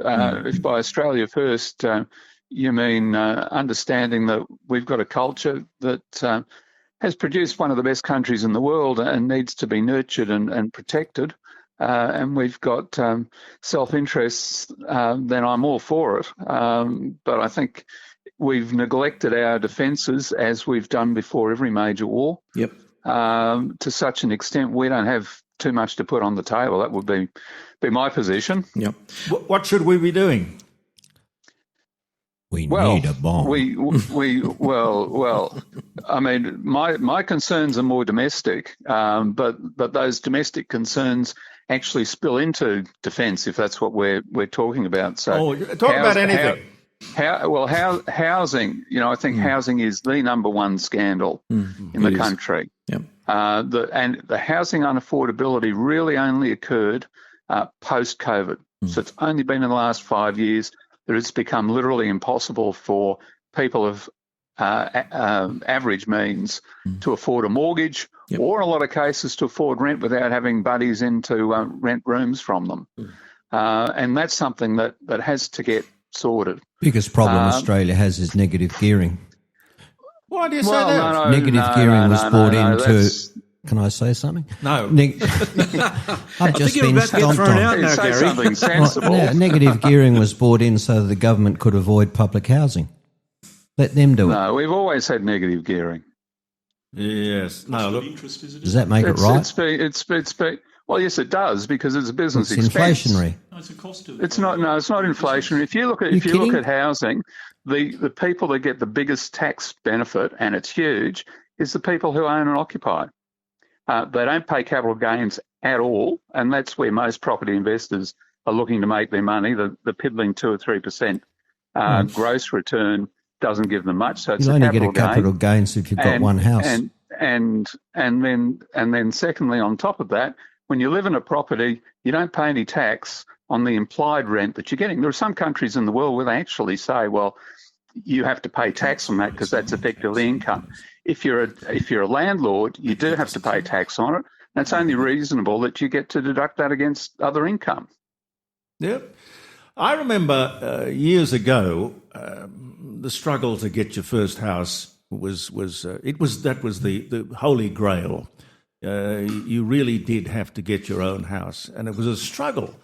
What a lot of people did was they bought a piece of land that was usually out the back of Whoop Whoop. This was in Sydney, miles away from anything. And what you had was the right to put up what they called a temporary dwelling. And granny flat. Well, it was just literally sometimes only a lean-to. And you and your wife, you went out and worked and worked and worked. You bought the land and you were paying that off, and you just had to get by these few years as frugally as you can to get the deposit together to build the house. A lot of houses were built like that in Sydney. Well, a lot of people built their own houses too. That's a good idea too. Yeah, I've seen movies of or documentaries of people doing that in Sydney, and fibro sheeting was a great investment. My father had a 16-perch lot down at Currumbin at the Gold Coast that he and his mother just after the war put a fibro shack on. But when you think about that shack compared to the standard of housing today, it had an outhouse. There was no indoor sewerage down there. There was no sewerage. The road itself was not sealed. There was no curb and guttering. It was a 3-bedroom place. It was fibro sheeted, and it was something that a man and his mum could put together. Whereas today, we're now introducing housing, the National Construction Code, which requires you to have extra lots of insulation, double glazing on the windows, a lift if you're going 2 stories because someone who's disabled might visit and they might need the lift. You've got to have a disability accessible, wheelchair accessible toilet on the ground floor, and you have to have extra wide corridors. People then demand en suites, 2 or 3 bathrooms, sort of 1 bathroom per bedroom almost these days. So the cost of the product's gone through the roof compared to the good old days, Jeremy. Yeah, no, I totally agree. And the quality's gone backwards. And what we've done really is we've chucked out the good in pursuit of the perfect. If most people knew that gyprock was a couple of sheets of paper with plaster between them, and that's what they're living in, their houses are rubbish. Yep. A bit of rendering on it to make it a bit of rendering to make it look right. Polystyrene foam finials on the corners, and it's a joke. There's no quality there. It's a joke. Graham, how would you fix it? You get rid of the regulations and the bureaucracy. What? Well, certainly the regulations have gone over the top. The house I grew up in, which was an old Queenslander in 2-bedroom originally in Brisbane, you wouldn't be able to build that today. That's one thing. But we do live in a much richer society than back then too, so we can afford better as a starter house. But we need far more supply of land, and we need far fewer people demanding somewhere to live, which brings us to immigration. Okay, how do we fix that? Well, change the government. You get agreement around this table. The news yesterday was that they've underestimated how the net migration this year, and that it's only going to be 300,000. Well, on top of 1 million in the last 2 years, that's 1.3 million people. I'd suspect 2 Tasmanias and a Toowoomba. No, it'd be 2 Toowoomba's over the course of 3 years, on top of housing that wasn't meeting demand in the first place. We have to have a pause. We're probably going to need to import some skilled workers to help us with the amount of infrastructure and housing that needs to be built. But if we're going to do that, we need to make sure they're people that can actually do those sorts of things. At the moment, out of the immigration, I understand about 2% are in the building trades, and a lot of those wouldn't be able to work here anyway. There is one question that I have with regard to, oh God, I've got a bit of feedback going on here. There is one thing that I need to ask, and that is, we have now cashiered in on the idea of cheap labour through immigration for quite some time. If we were to, turn off the spigot, so to speak, and say, well, we're going to now for the next 10 years, 15 years, do with the population as we need to ensure that we get something close to full employment and that everyone is meant to do their job, whatever that job happens to be, whether it's at the high end, the medium end or low end. How are you going to communicate that to Australians who don't want to do the crap jobs that most of the migrants actually do? That's what's making Australia's wealth going, economic wealth moving forward. I mean, it's the cheap labour that we import because Australians simply don't want to go and become cleaners. They don't wake up in the morning after having matriculated saying, you know what, I'm going to become a cleaner, I'm going to be the best damn cleaner in the world. We would rather get someone from the third world, pay them literally next to nothing to go off and do that kind of stuff. Look, this is the same kind of thing that the Americans are going to have to confront at some point. It's all great to see the ICE agents, taking people off the street and rendering them to countries unknown. The fact of the matter is that America, like Australia, depends on the migrant worker, the worker that is just grateful to get out of a refugee camp somewhere, and we pay them minimum wage for them to do stuff that we simply don't have the population to take up the slack. So how are we going to communicate to the Australians? Okay, well, nowadays we're going to get an Australian cleaner, someone who's born in this country. Yeah, well... Look, I'm not sufficiently across the details, but our cleaner's Australian. A lot of the migrants I see are driving Ubers, taxis, they're doctors. When I went to graduation, my last couple of kids, the ratio was basically 9-1 non-Australians to Australians in graduating, and that was in commerce, engineering. So I'm not convinced that we're the same as the US. Certainly in the US, there's a lot of cheap labour used in agriculture and so on. Our cheap labour in agriculture, from what I can work out, is backpackers having a bit of a holiday, and people from the South Pacific. Yeah. And in fact, I'm basically in favour of that, because it's a good way of forming links with the neighbourhood and helping their economies. I don't think those people are being underpaid. I think they're, in most cases, there are some rogues out there, but I think they're being paid whatever the going rate is. But when I'm talking about people coming in for building, we had a seminar we ran up here a couple of days ago, and we had a presentation from a guy called Matt Mackey, who's a quantity surveyor and thinks in these areas. There's a shortage. This is just in Queensland. 54,000 workers in infrastructure for the needs that are coming. 54,000. Now, you just can't train those up domestically in any sort of decent period of time. And, again, when you think into the past, the Snowy Mountains scheme, when it worked, was built by a lot of refugees after World War II. I'm told that the Northwest Shelf, and I haven't checked this out, so I might be wrong, but I'm told that the Northwest Shelf was built by a lot of Filipino welders. I think people don't realise the crisis we're in, and I think we are in a bit of a crisis. So hang on, one second. Hang on. Are we not contradicting ourselves here? First, we're in a crisis, a manpower shortage, and I understand from the defence industry set, we just don't have enough skilled people from the right countries to pass the security checks to do the jobs necessary to expand our submarine yards here in South Australia, as an example.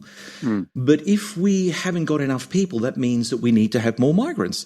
So what is, in your mind, the optimal amount of migrants, and of what skill quality do we need to have in this country to sustain the lifestyle that we've all become accustomed to? Because I don't understand how you can be restrictive on immigration and yet also be quite open about the fact that we have a skills shortage across the board in this country. So something's going to have to give. You're either going to have an open immigration policy to let as many people in as possible to take up the slack, or you're going to have to restrict immigration. And then what does that do to the existing skills gaps that we have in Australia? What about encouraging Australians to have more babies? Can't do that. Why not? Women don't want to do that anymore. That'll take you 18 years before they're in the workforce. Yeah, there is that. There is that, yes. Baby bonus. Yeah, well, I think one of the big... Go on, Graham. The issue is that we've got a lot of migrants coming in, but the alleged skills shortages that they're filling, when you look at the list, includes things like baristas and hairdressers. Now, in my mind, there is no crisis there. You can get a decent coffee without too much trouble. I'm talking about a specific area, being construction, where we've got a specific problem with housing. We're talking about net migration because there are people who leave Australia every year. So if you need 54,000 extra people for the construction industry, there's probably more than 54,000 people leaving. You end up with a net zero on that. I'm not saying we shouldn't have any migration, but the quantum that we've had is just absurd, and it's people doing jobs that aren't actually required. Yeah. We're not getting people in for jobs that we do need. Graham, I know you've got to go, and I promised that I'd get you out by past our time. But thank you very much. You mentioned Toowoomba. Yes. You know what Toowoomba means in Aboriginal? It's interesting. I'm told that Toowoomba in the local Aboriginal language means two swamps. Well, that could be right because it's very swampy. I know Toowoomba very well. I mean, that flood that we had in the Lockyer Valley that got your friend Alan Jones into trouble. Oh yeah, where he defamed yes. So Toowoomba is basically it's a plateau and it's got a big two swamps in the middle. Great place to build a city. And all the water. Well, they've got lakes and so on through the middle. They put the parks. They're not stupid. Yeah. But every now and then you do get some flooding, and they just got this extraordinary water event, and it went from those swamps and straight down the mountain and hit the Lockyer Valley. It's actually an accurate description. And I mean, I've had friends in Toowoomba that I've spent time with, and in the middle of winter, you come into Toowoomba from outside and there's generally a fog sitting in the middle of it, because that's your two swamps. Well, it sounds pretty. Graham, thank you so much. Thank you for talking with us. Okay. See you, Jeremy. All the best. Graham Young, his company, his organisation, I love the name, the Australian Institute for Progress. Now, you can't talk in front of a microphone. They're ignoring you. I'll turn it off. Good Lord. Graham Young from the Australian Institute for Progress. Give us a couple of seconds. I'll introduce you to Nigel Dore. Now my working day seems shorter than it ever did before, and the evening breeze gets cooler day by day, and the morning sun is always shining down on my back door, and your laughter washes all my cares away. And there's not a day goes by that I don't look up to the sky and humbly thank the good Lord up above for bringing you to me in time to make me realize that all the poor man really needs is love. Now I've got everything a man could ever need. I got dreams to dream and songs to sing in the morning. I got hands to hold my baby child and eyes to watch my woman smile. I've got everything a man could ever need. I've got everything a man could ever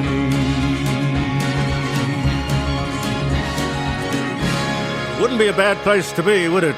Everything a man could ever need. That's all you want. The Aviation Museum, around the table, have you all been to the Aviation Indeed, Museum? I have. What a fabulous place. A couple of years ago, it was great. Yeah. There's a Spitfire down there. A real live one? Absolutely. Uh-huh. Yeah, it was Langdon Badger's F-111s. Yeah. One time. Concorde made its last commercial flight on this day in 2003. I missed out on that one. Well, I don't know. When you saw how it ended its commercial life,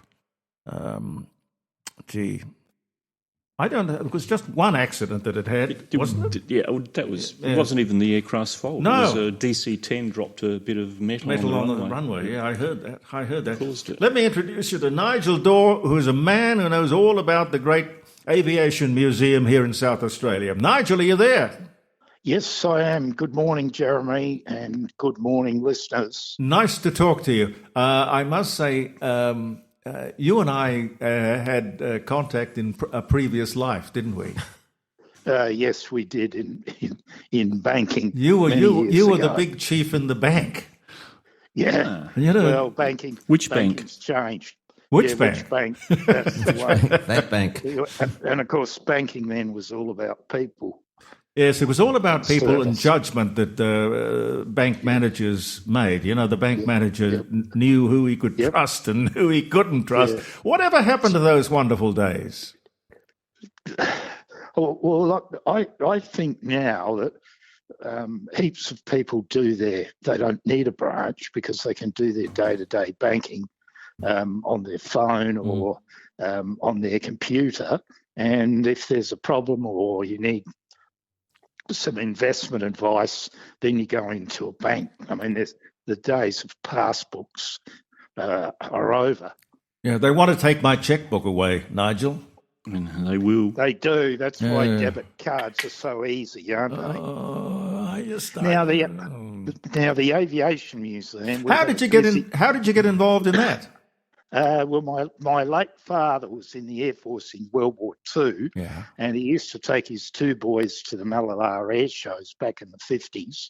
And then in the 60s, when we moved to the city, my younger brother, Paul, and I used to pedal our bikes to Adelaide Airport Saturday mornings to photograph all the DC-4s and Viscounts and Electras. Tony used to do that, didn't you? Yeah. And we saw the first 727s come in 1964, which seems like yesterday, but it's not. And then I always had an interest in aviation, and then odd years ago I got involved in the Aviation Museum, and I've had the honour of the last 5 years being the president of the organisation. And of course, the museum's all about people. We get 31,000 visitors, and the majority of our visitors are families with young kids. So we particularly look after them with some push aeroplanes. But this Sunday, we've got our annual engine run open cockpit day, and we'll be running the Rolls-Royce Merlin, a 105-year-old monosupapi gnome, which is a really old engine, and of course that they were all used in World War I aircraft. We have an AP auxiliary power unit out of an Orion, a Cheetah 9 out of an Anson, and a couple of others. But the cockpits that are going to be open for the public, Fokker F-27, DC-3, the F-111. Wow. The Orion and the Caribou, because of course, and it's down at 16 Bedford Street, Port Adelaide, next to the Railway Museum, and we work in well with the other museums in the port, meaning railways, maritime, and clipper ship, and we market each other. And great idea! Really well. So museums in the port, you could come and spend a whole day there if you wanted to. Nigel, you had an F-111 there at one time, A8-134, some years ago now, when I went down, and I actually worked on that aircraft when it was up in Amberley, fitting some equipment to it. Oh, okay. But I think that got moved out to Ardew or somewhere more recently. First of all, about 10 years ago, we got A8-145, which the War Memorial decided that had served around Timor, so they came and grabbed it off us, and so we were given A8-132, which was the ex-Ardew one, and of course that's the one we originally wanted, because and of course we've got the FA-18 number 32, which was ex-Ardew. We've got the Dakota, which was ex-Ardew. The Orion,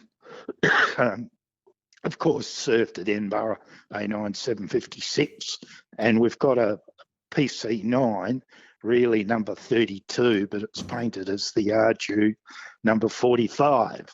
So South Australia is really lucky with this Aviation Museum, because the RAF, Air Force History and Heritage, has museums in other states, but not here, and so we're their de facto representative. Well, these things are not cheap. How do you come by the aircraft in the first place? Well, okay, we get offered them. the only cost we had with both the F-111 and the FA-18, which were delivered to our back door, was a crane to take it off the truck and reassemble it. But next year, we're getting a Bristol freighter that's currently on display at the RAF Museum at Point Cook, and it served in South Australia from 1948 to 1968, including Emu and Maralinga and Malalar.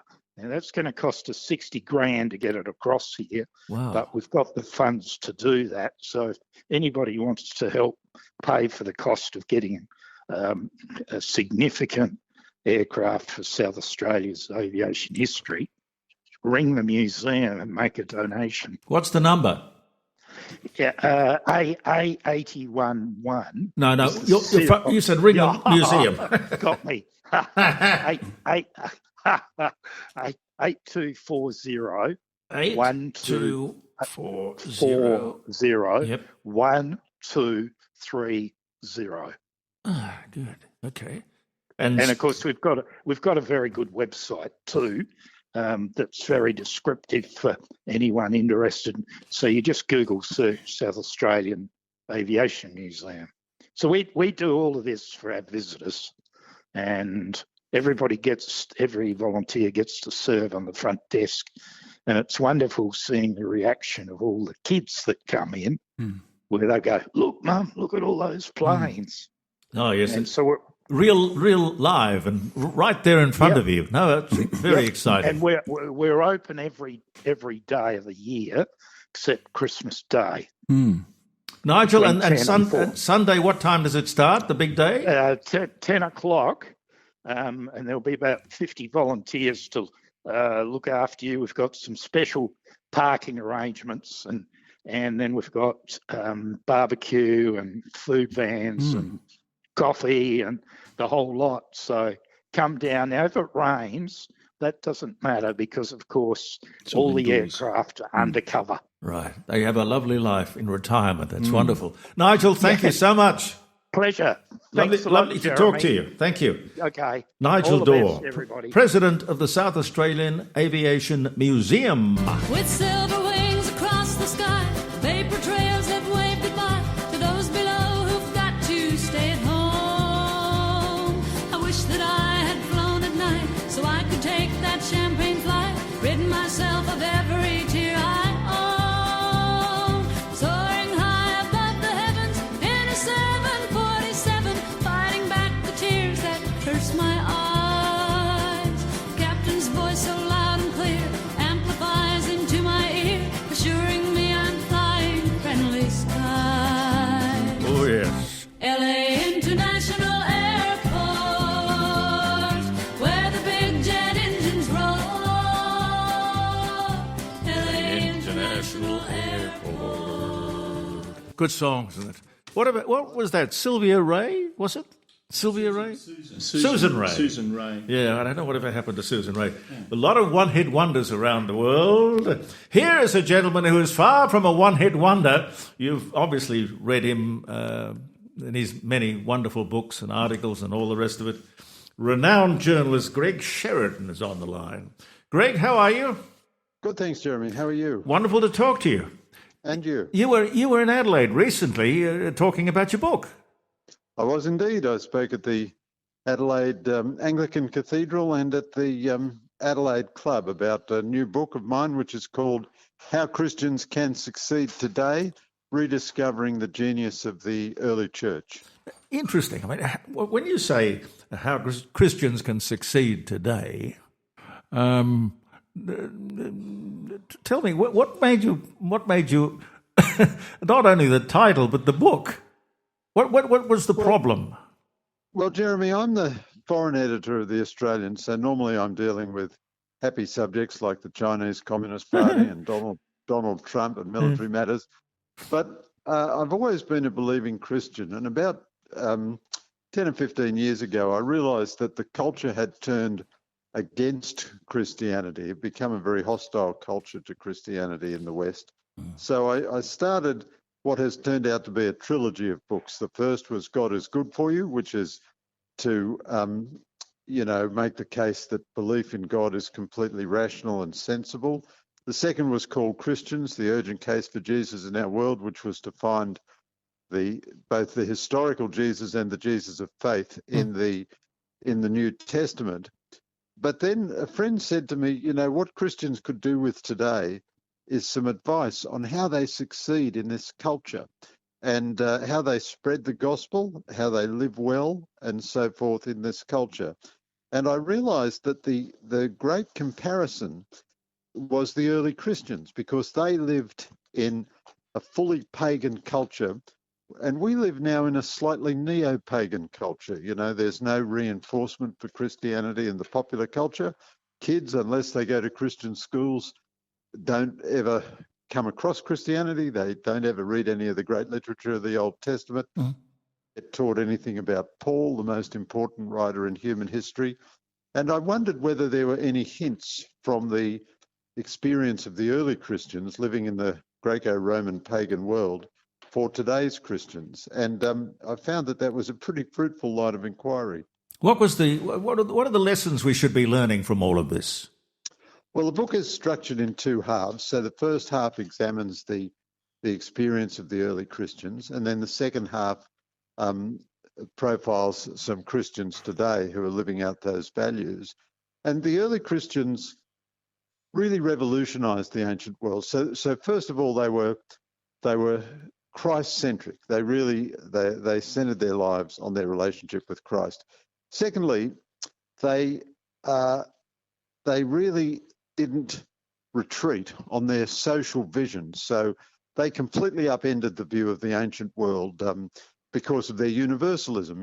Paul's statement, there is neither Jew nor Greek, slave nor free, male and female, but you're all one in Christ Jesus. So the early Christians had a fantastically positive view of the status of women and of slaves and of people without property and so on. They really emphasized everybody. Didn't compromise their beliefs, so they didn't go seeking persecution. They were occasionally persecuted, not all the time, spasmodically, sometimes very intensely, but they wouldn't compromise to avoid the persecution. So they wouldn't worship the Roman gods. They wouldn't worship Caesar. They wouldn't sacrifice to the Roman gods. The Romans at one point said to them, we'll make Jesus one of the panoply of gods, and then you won't get into trouble with the law. And they said, no, sorry, we can't do that. We can pray for Caesar. We can't pray to Caesar, and we don't recognise any of your other Roman gods. And the other thing I liked about them was that they leant into the supernatural weirdness of their beliefs. They never sort of said, well, look, let's just emphasise our charitable good works, and we won't mention that we believe in the bodily resurrection, that all human beings live forever in their bodies throughout all eternity, and so on. Also, the way they treated each other, because they didn't kill their girl babies, they had a lot more daughters, so their families were a lot happier. When plagues came along, they didn't run away, but they stayed and helped. They helped each other, and they helped their pagan neighbours as much as they could. As a result, a lot more of them survived the plagues, but also the pagans said, gee, these people are, they're fair dinkum, aren't they? They're also very learned. The idea that they were simple folk who had a simple faith is just not true. Right from the start, they tried to investigate all the theology, what their faith meant. They were very concerned with doctrine because they didn't want lies spread in the name of Jesus. And they're great fun people to spend time with. They wrote to each other and about each other all the time, and the Greeks and Romans wrote about them. They're always bickering. They had all the practical difficulties of life, fundraising and so on. So they're a terrific group to be with. The tried to exclude them as the culture tries to exclude Christians today. So they more or less just went round the culture, spoke directly to the people. It's funny, isn't it, that Christianity in the third world is booming in Africa and places like that, and yet it seems to be shrinking in other parts of the world. What did you make of King Charles and Pope Leo overnight kneeling beside each other and saying their prayers for the first time together in 500 years, I think? How significant? Was it symbolic or significant?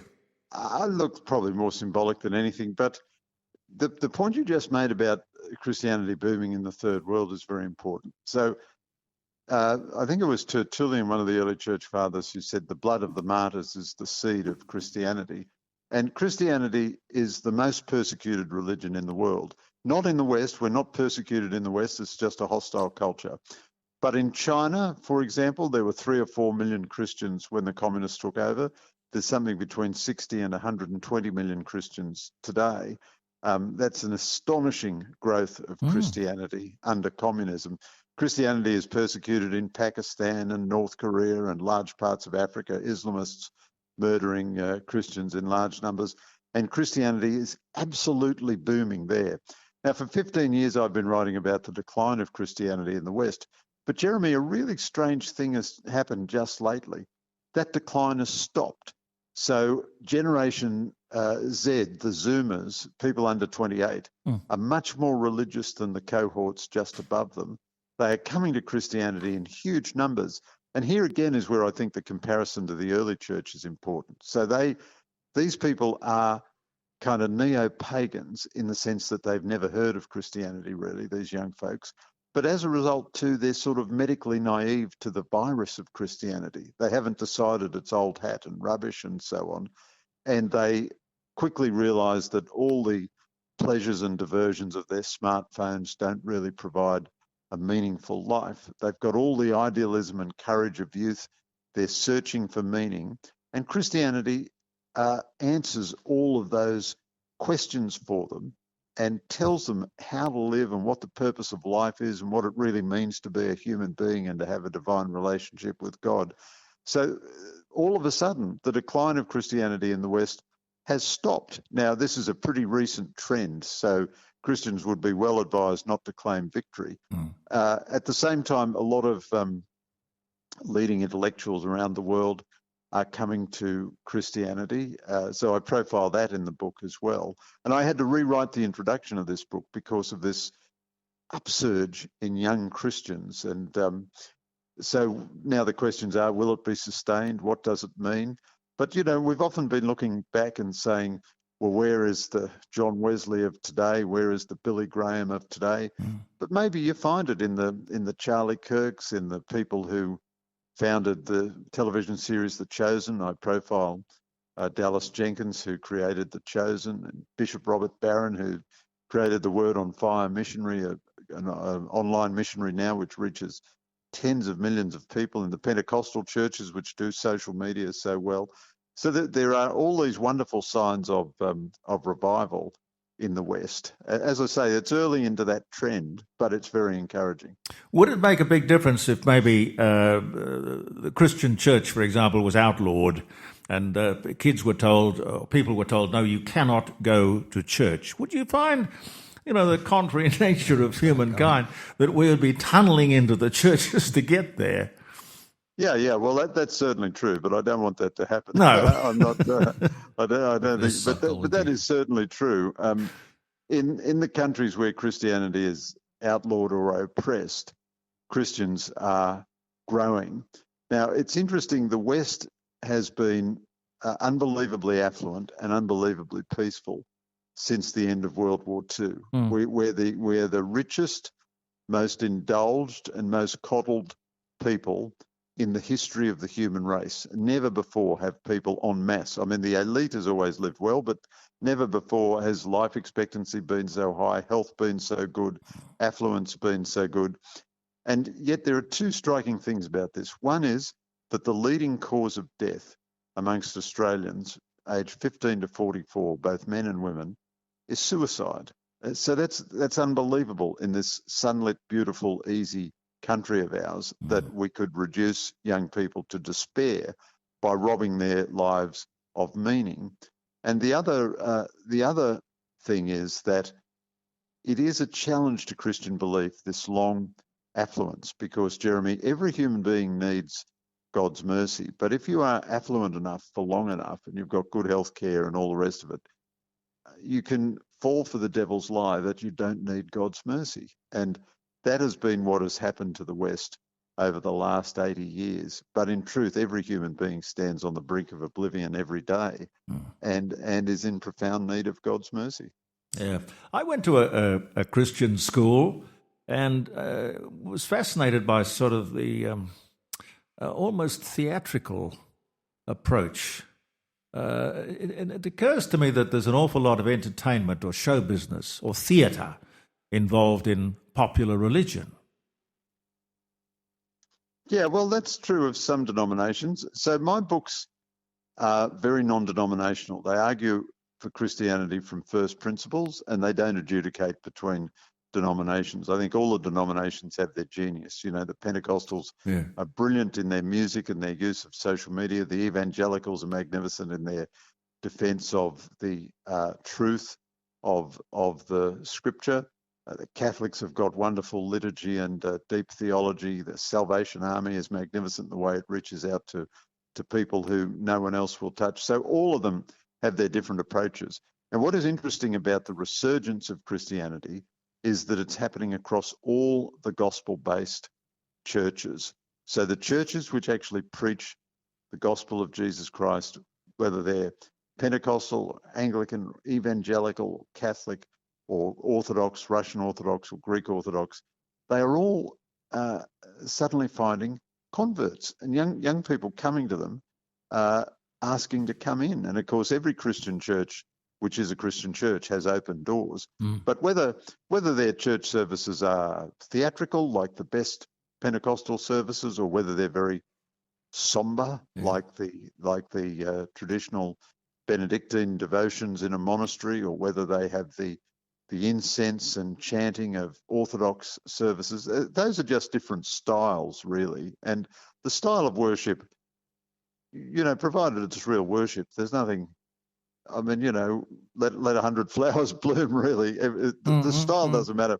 In an earlier book, I went to interview a Pentecostal church, the Planet Shakers, and they had magnificent music. Planet Shakers? Yeah, they had wonderful music based on the words of some of the Psalms. One of their songs, you know, they were rendering it in a rock and roll version and so forth, but it was taking the words.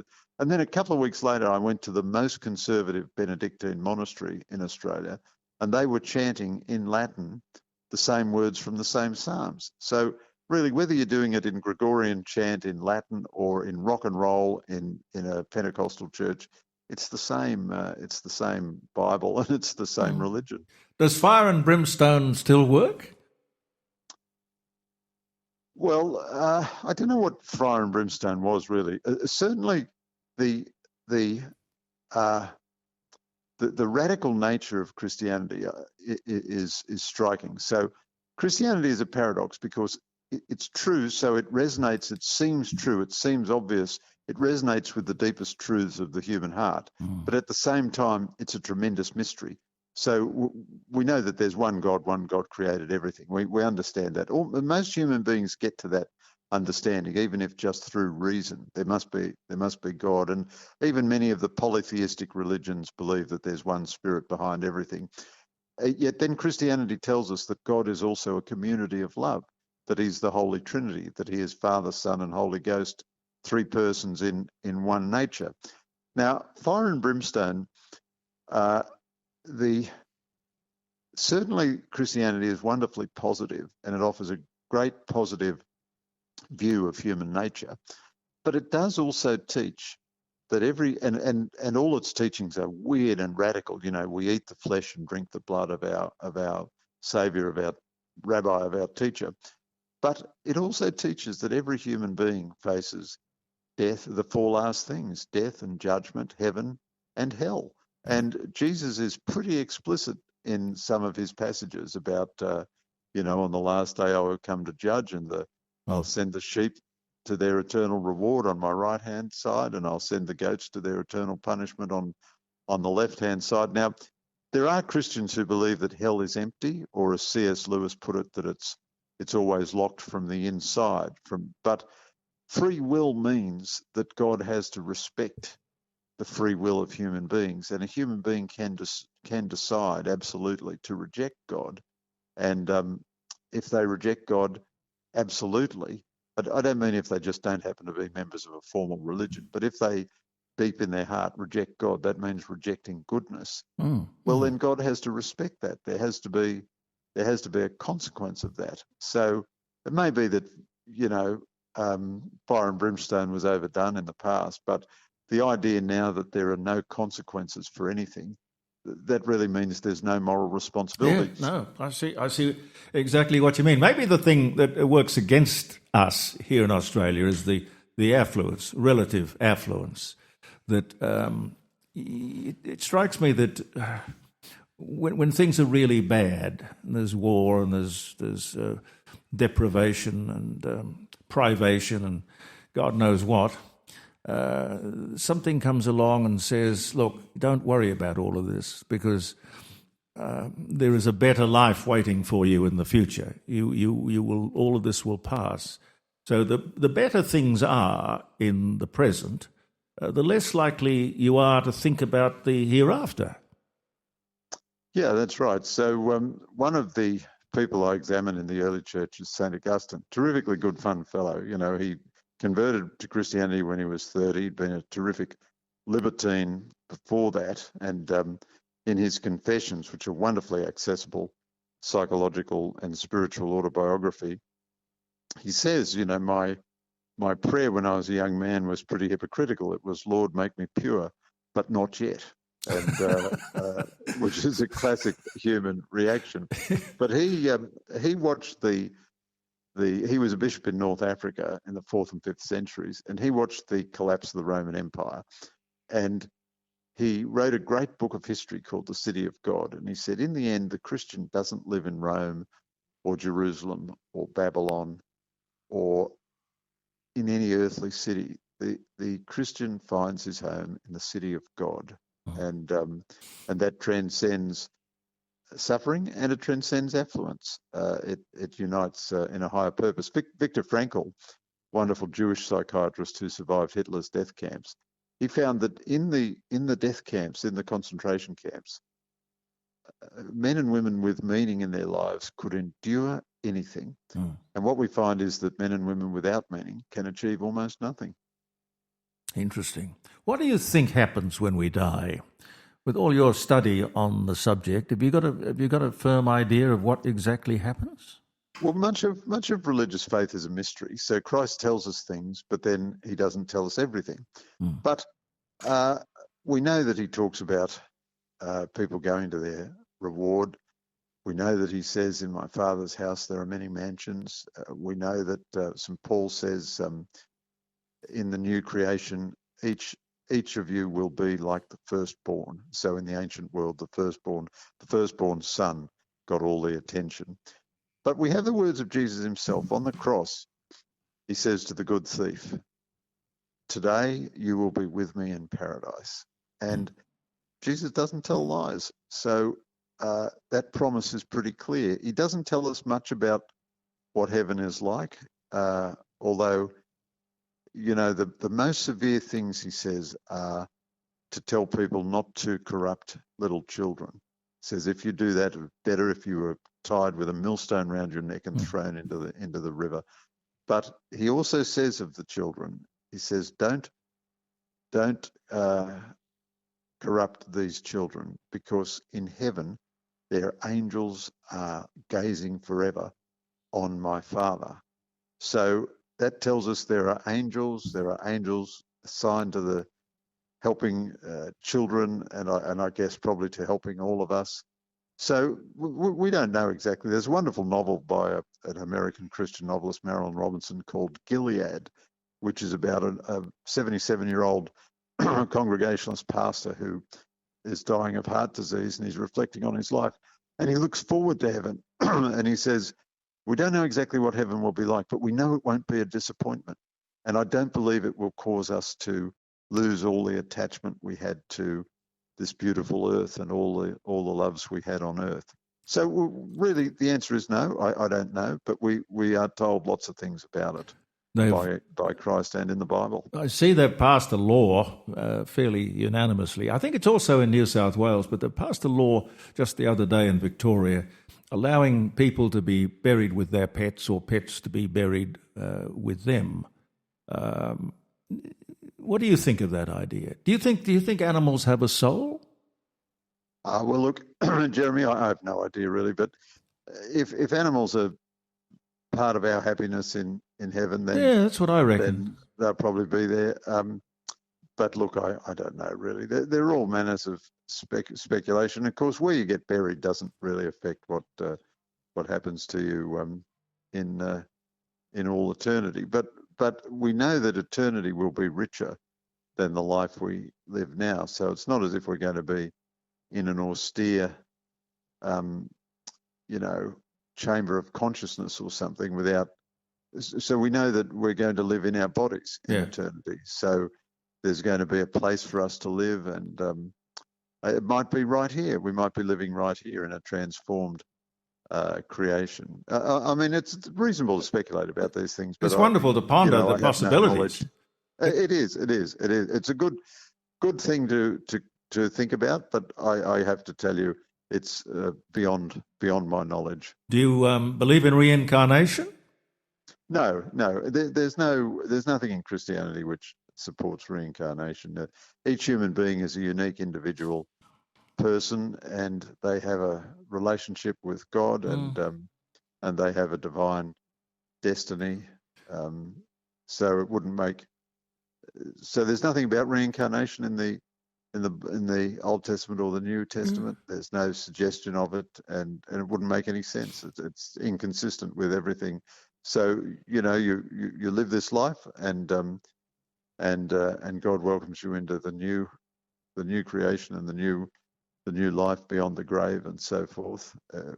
There's no reason to think that you have to do it all over again. What do you reckon God looking down and seeing, I don't know, Ukraine and Russia killing each other and people dying and terrible conflict in Sudan and Somalia and all of the other trouble spots, not to even mention the Middle East. What would God make of all of that? Well, the problem of human evil arises out of free will, really, and the problem of innocent human suffering is one of the deepest questions in religion. And one of the finest contemplations of it is in the book of Job in the Old Testament.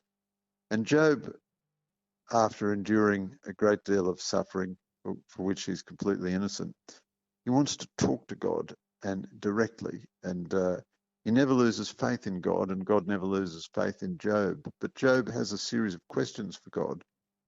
And the authors of the book of Job are very profound and shrewd. They don't have God answering Job's questions. They just continue to keep this innocent suffering as a mystery. God says to Job, "Were you present at creation?"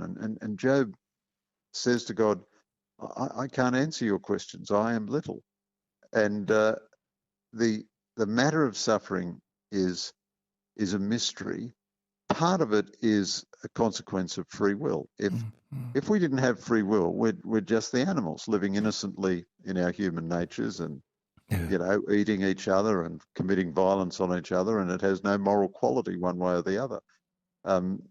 Free will means that you have to contend with human evil, and so one thing that convinces me that human nature never changes also is to spend time in both the Old Testament and the New Testament, because the characters there are extremely familiar. They're us in a different cultural setting, but the cultural setting isn't all that different anyway. They've still got all the same problems. They've got to raise money. They've got to work out what to do with some of their members who won't do any work. They disagree with each other about doctrine. They've got to work out ways to get on with each other even though they disagree. They've got to try to keep themselves secure.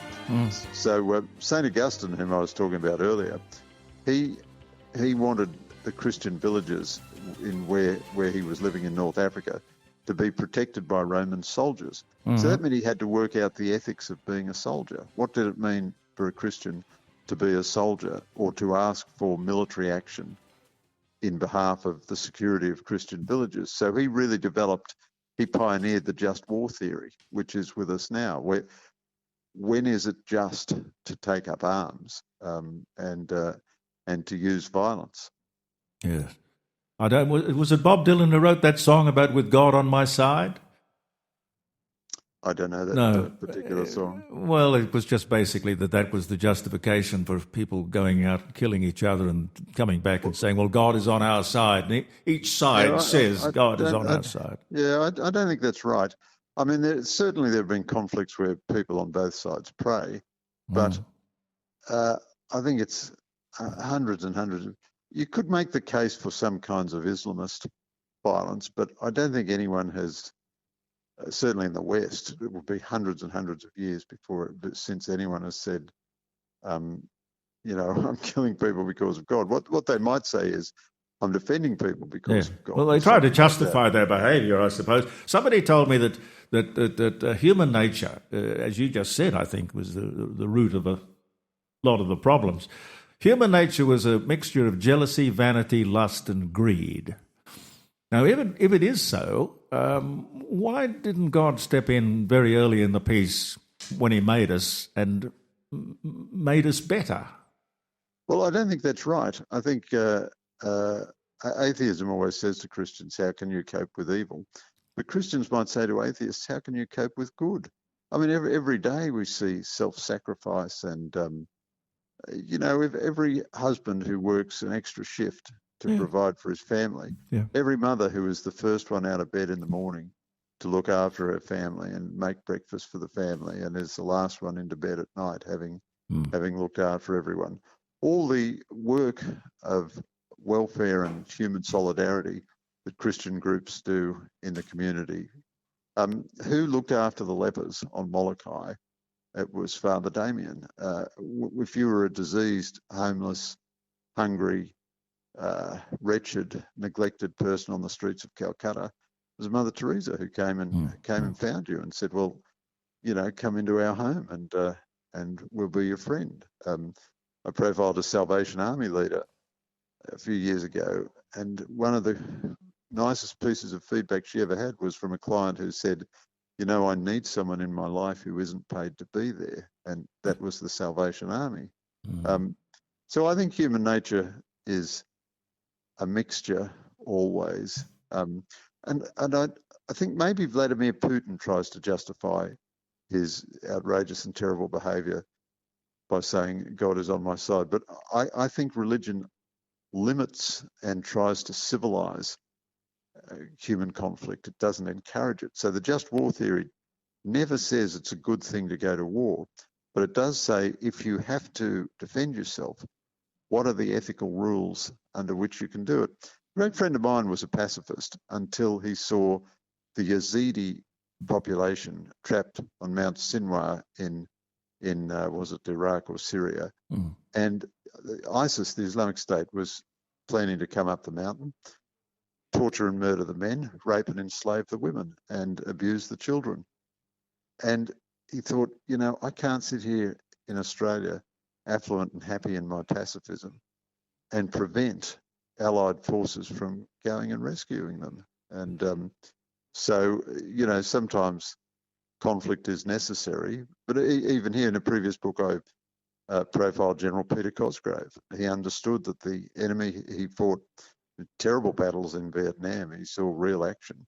He understood that the enemy that he killed were human beings and had human souls, and there was no joy in it, but there was a necessity to do what his country had tasked him to do. Well, you are a journalistic saint, sir. You are. Hardly. Good luck with the book and congratulations. How Christians Can Succeed Today. Wonderful. And it's out now. It's available? It is. It's available everywhere. Jeremy, it's been a joy to talk to you, and thank you so much for doing it. No, thank you, sir. No, I'm a great fan of Greg Sheridan, believe me. Thank you so much. Thanks so much, Jeremy. Have a wonderful weekend. You too. Bye. Cause a night has 1,000 eyes, and 1,000 eyes will see me true. And no matter what I do, I could never disguise all my little white lies. Cause the night has 1,000 eyes.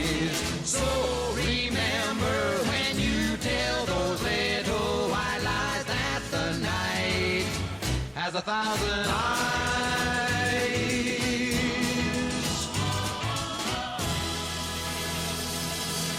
Bobby V. Whatever happened to Bobby V, I don't know, but The Night Has 1,000 Eyes. Good song. Probably about 1964.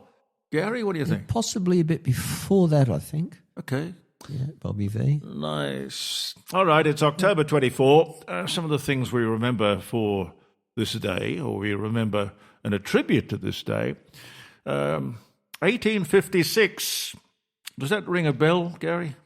1856. This day, October 24. Well, South Australia was started fairly close to that date. That's right. You are right. It's the Constitution of South Australia was adopted on this day in 1856. The Constitution of Australia, the Australian Constitution, apparently was written here in Adelaide in Chesser Street. Is that true? I didn't know that. Well, there's a table up there. It used to be on the second floor of Chesser's... Really? What was the restaurant called? Chesser Cellars. Chesser Cellars. And Beautiful place. Up second floor where they used to have functions and whatnot. There was the table, which should, of course, be in a museum or somewhere in Canberra, in Parliament House. That was where they sat around and they discussed and decided and wrote the Australian Constitution. Goodness me. Which is remarkable. On that subject, just slightly different, Varley Malcolm Nottage. Norman Turner and Nottage were a much revered company that made furniture in Adelaide, and indeed they made all the furniture for the House of Representatives, the King of Tonga's throne. God. Malcolm passed away from cancer very sadly a couple of days ago. It's a very famous name. A very famous name. The Nottage family made huge contributions to manufacturing in South Australia for many, many years. Yeah, they were in Wright Street in the city. Yeah. But Malcolm, after his father passed away, Malcolm took over the company and it ran quite successfully for a long time. He ended up growing barramundi. Growing Indeed, you grow barramundi? I thought you'd farm. Indeed, he was growing and farming barramundi and later developed a business transporting fish, which in itself is quite a skill. But Varley Malcolm, he was a very close friend of mine. I went to primary school with him. Uh-huh. Malcolm Nottage. What are you holding up?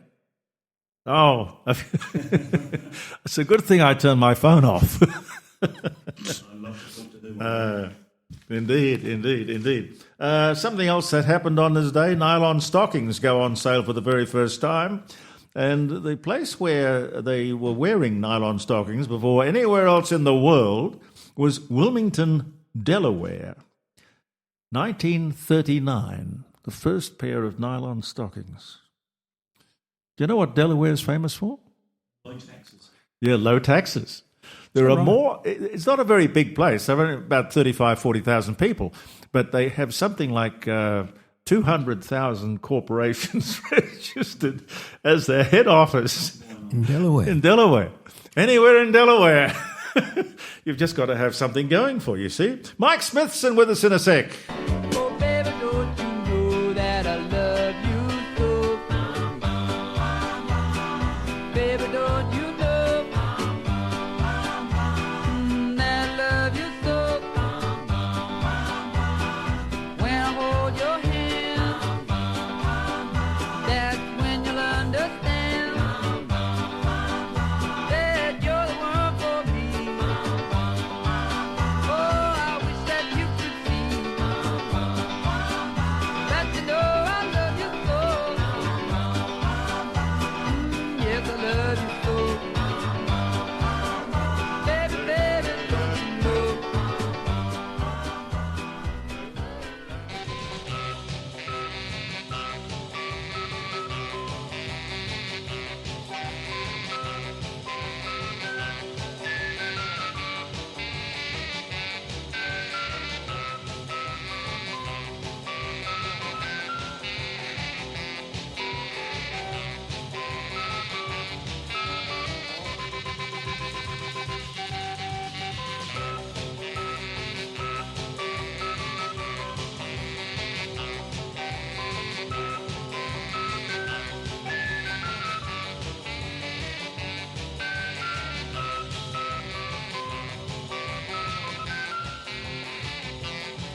So much good music that you just never hear these days.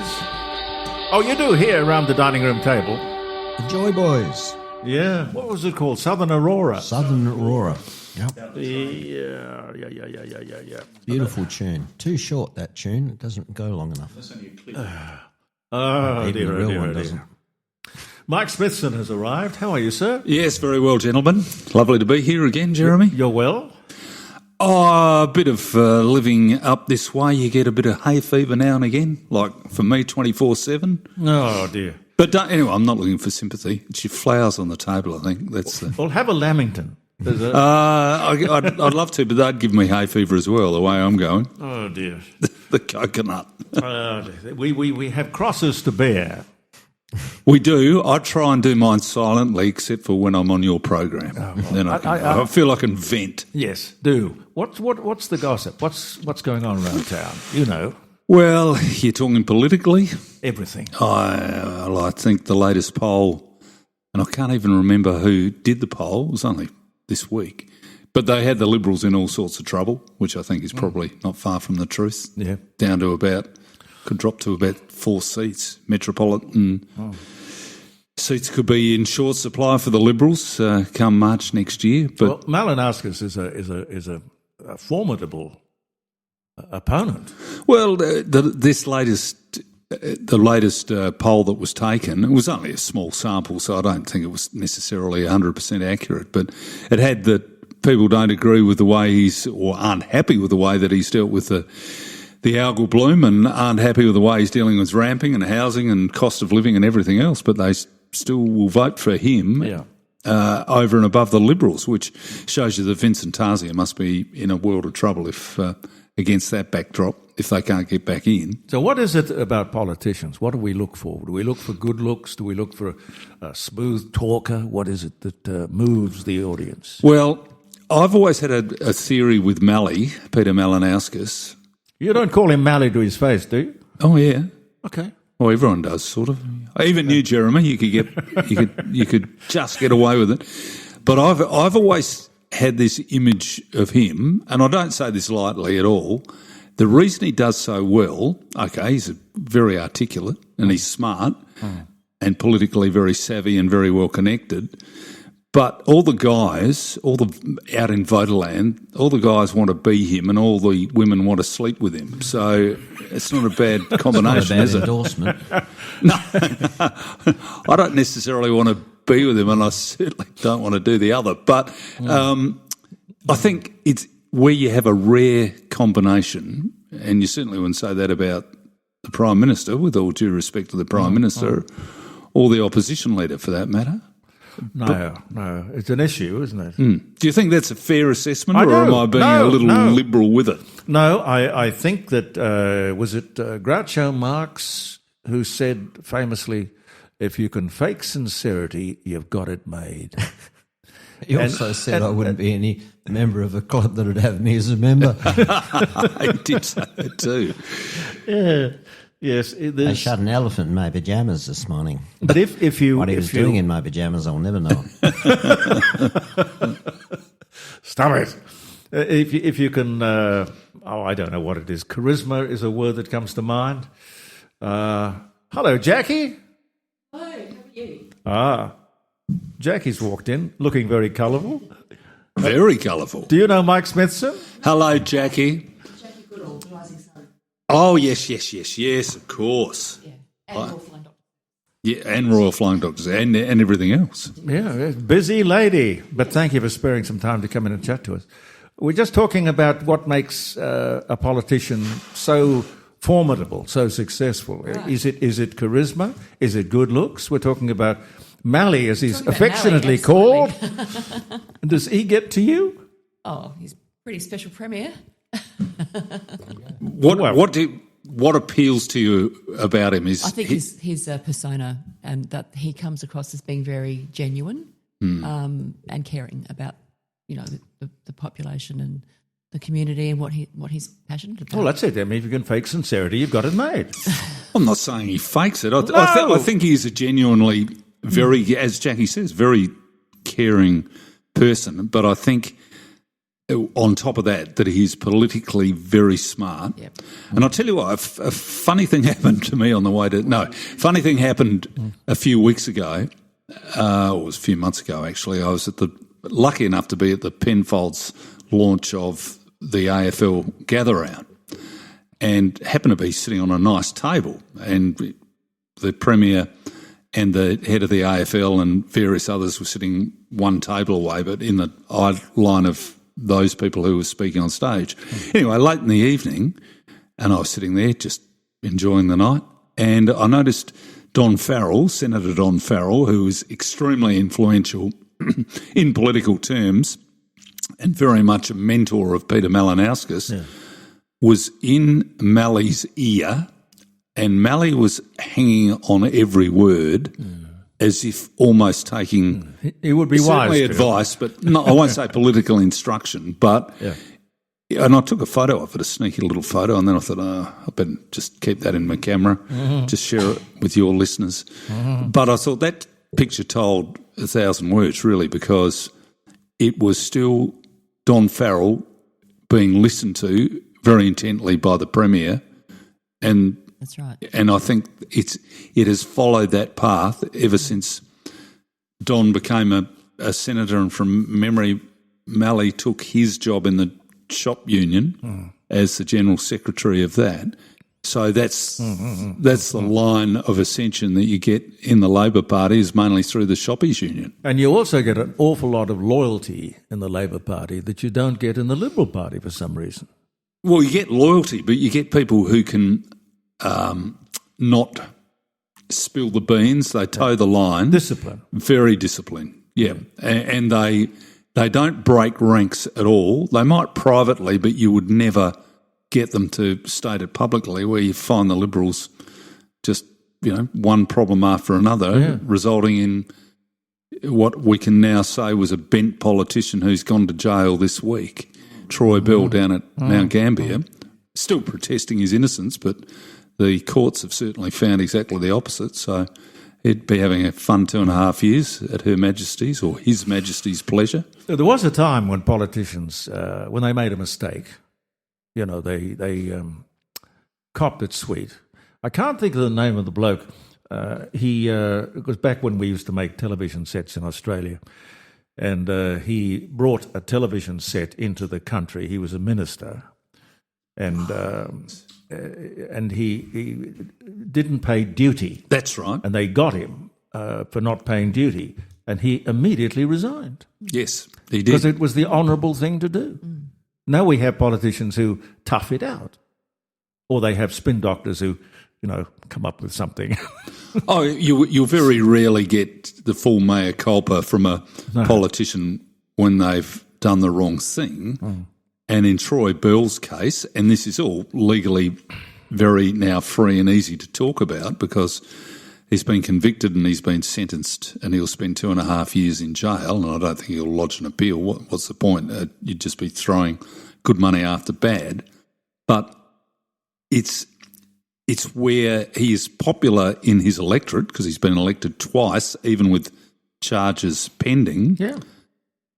But he has done something that is very, very wrong, and he's taken funds that were meant to go, charity funds meant to go to, I think it was underprivileged children or anyway, it was a children's charity, and he used them for his own personal gain. And there is nothing good about that.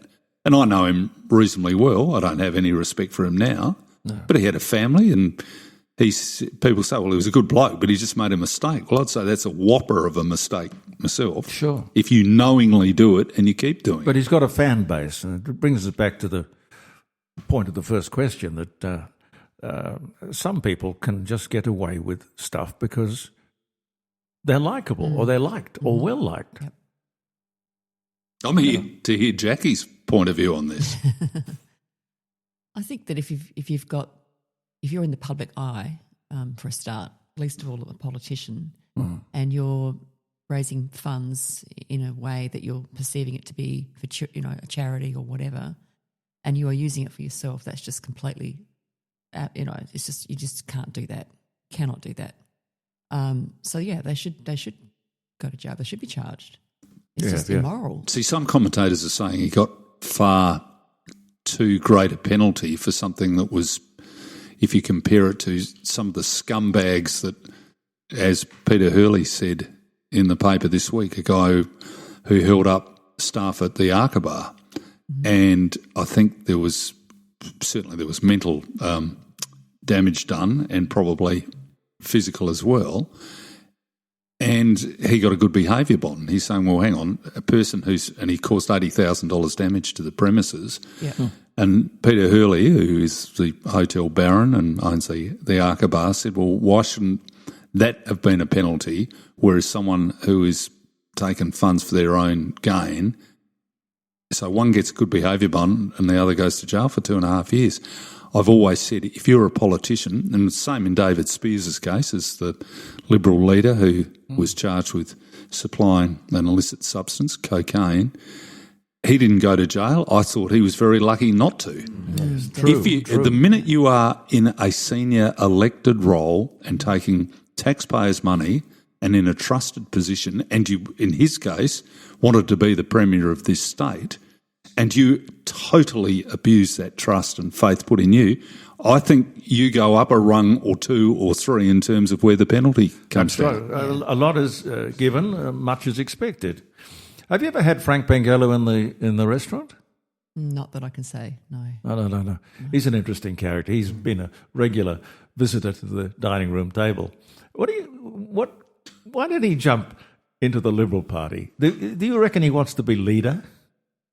He's certainly shaking them up. Well, you think so.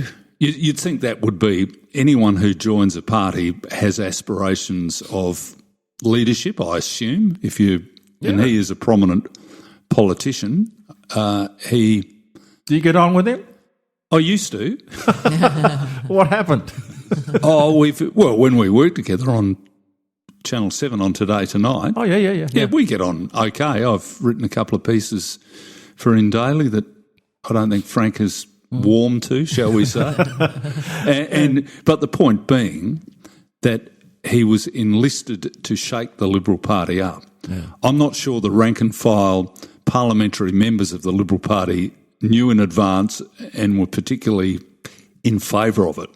But that was what the leader wanted, and that's what the leader got. If Frank wins the seat, well, it will be a success. There are plenty more seats that they're not going to win. Yes. So in terms of a political experiment, I suppose you could say it was worth a try. Is it going to succeed? I doubt it. But if Frank has caused some ill will, some might say, well, it was long overdue to shake the party up. But the rumblings that I'm hearing is people are, a little not in favour of Frank having a free rein to do whatever he wants, where everyone else has to toe the party line and do as they're told and not rock the boat. So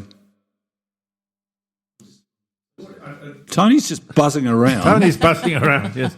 Yes. Okay, talk to me later. That's all right. Do you ever get moved by stuff that you read in the news, things that are things that get to you? I mean, I'm just looking at some of the dates. For example, today on the 1929 on this day. It's a bit before my time. I know, but can you imagine sitting at a news desk and doing a story on Black Thursday? Black Thursday, start of the stock market crash of 1929. The Dow Jones Industrial Average drops 12.8%. People jump out of buildings. People kill themselves. And it was the beginning of what must have been an absolutely paralyzingly horrible period globally. Oh, sure. And it was not as bad, but not far off in the 80s when we had the stock market crash as well. The global financial crisis evolved. But that came from memory. The stock market crash came in the 20s after the roaring 20s where everyone did and exactly as they wanted. Yeah. And it was not all that dissimilar in the the 80s, where you had the Christopher Skases and Alan Bonds racing around with the lavish parties and lavish this and lavish, all living on credit. Borrowed money, yeah. And if you want to listen to a very, very good podcast on Christopher Skase, if you go onto the ABC's, their app, and I'm not necessarily plugging the ABC here, but there is a Christopher, it's called the Skase Chase. Oh, yes. And because I was heavily involved in that when I worked in Europe, in fact, he and I had a very, very volatile run-in in the streets of Port Andrax, which is where he was living at the time on Mallorca. Oh, yes. And do you find that stuff easy to do? Oh, with him, very easy, because the guy was a crook. He was the former owner of the network. Yes, yes. And his parting words to me after we'd sprung him when he was meant to be gravely ill and he was going for a jog, taking the dogs, which he did every day, seemed to be far from gravely ill, near death, that he... And the last thing he said to me, who'd be low enough to employ someone like you? And I looked at him, I said, you did. Who was the newsreader at Channel 7 who propositioned Pixie? Sean Flannery. Sean Flannery, yes. I'm not sure. Is Sean still around? I hope he is. I'd be surprised. I mean, he was a very hard liver and heavy drinker. He was a naughty boy, I think. Yes. I'm not sure that experiment was one of the finest it's ever been. but colourful. I mean, fancy propositioning the owner's wife. When you are intoxicated. And expecting, you're going to be back at the news desk.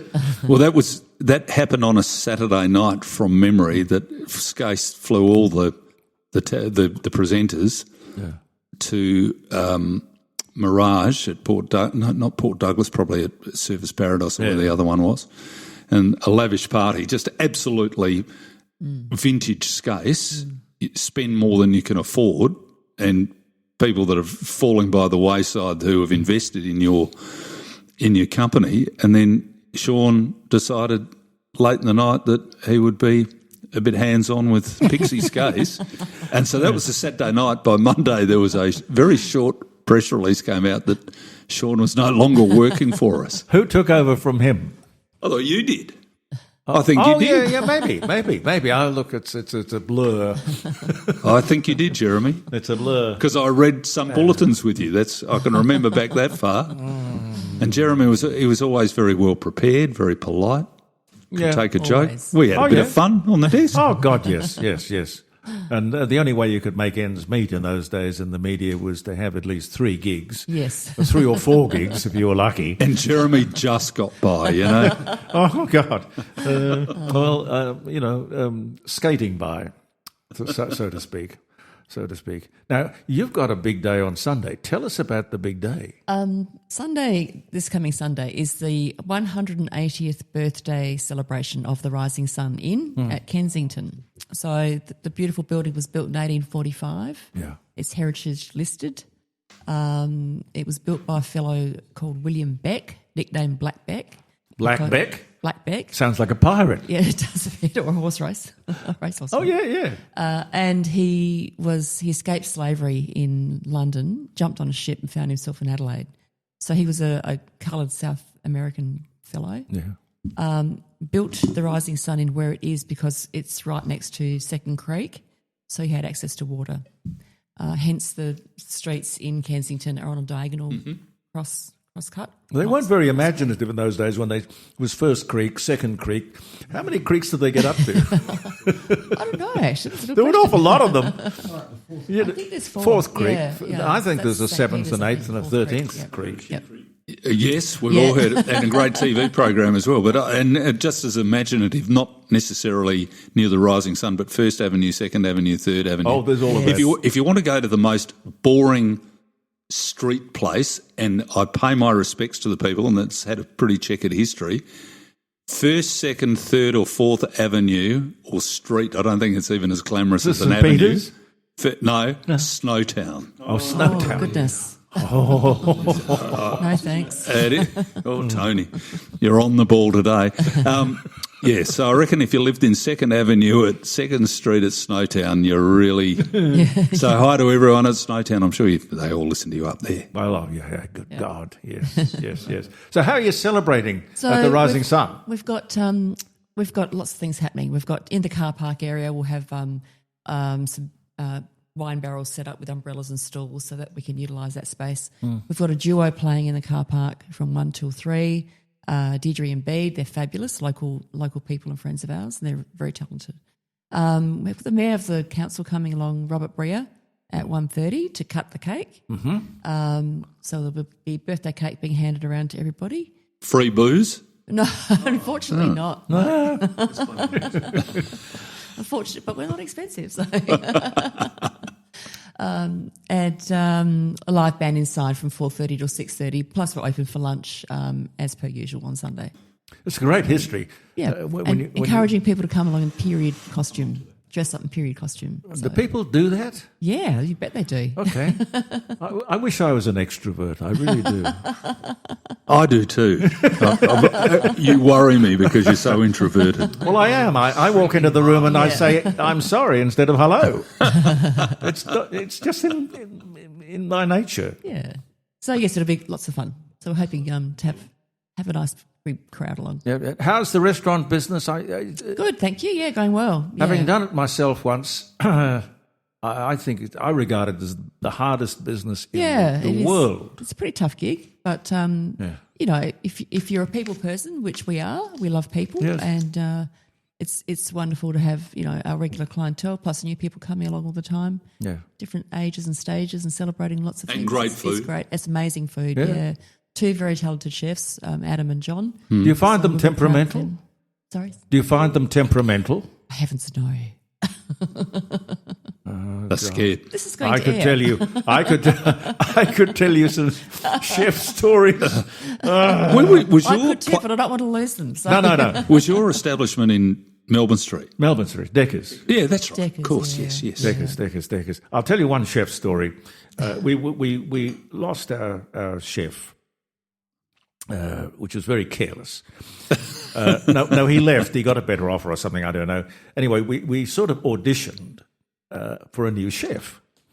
And there was one bloke who we were very impressed with. Great sort of history and all the rest of it. And so what we did, a few of us, just to check it, you know, just to be belt and braces. Yes. Sure. Just to be sure. We said, all right, look, we'll be here. We want you to cook us dinner. Okay? And it was a superb dinner. It's absolutely beautiful. So you got the job. The first Saturday night, and Saturday nights at Deckers were very busy. Mm-hmm.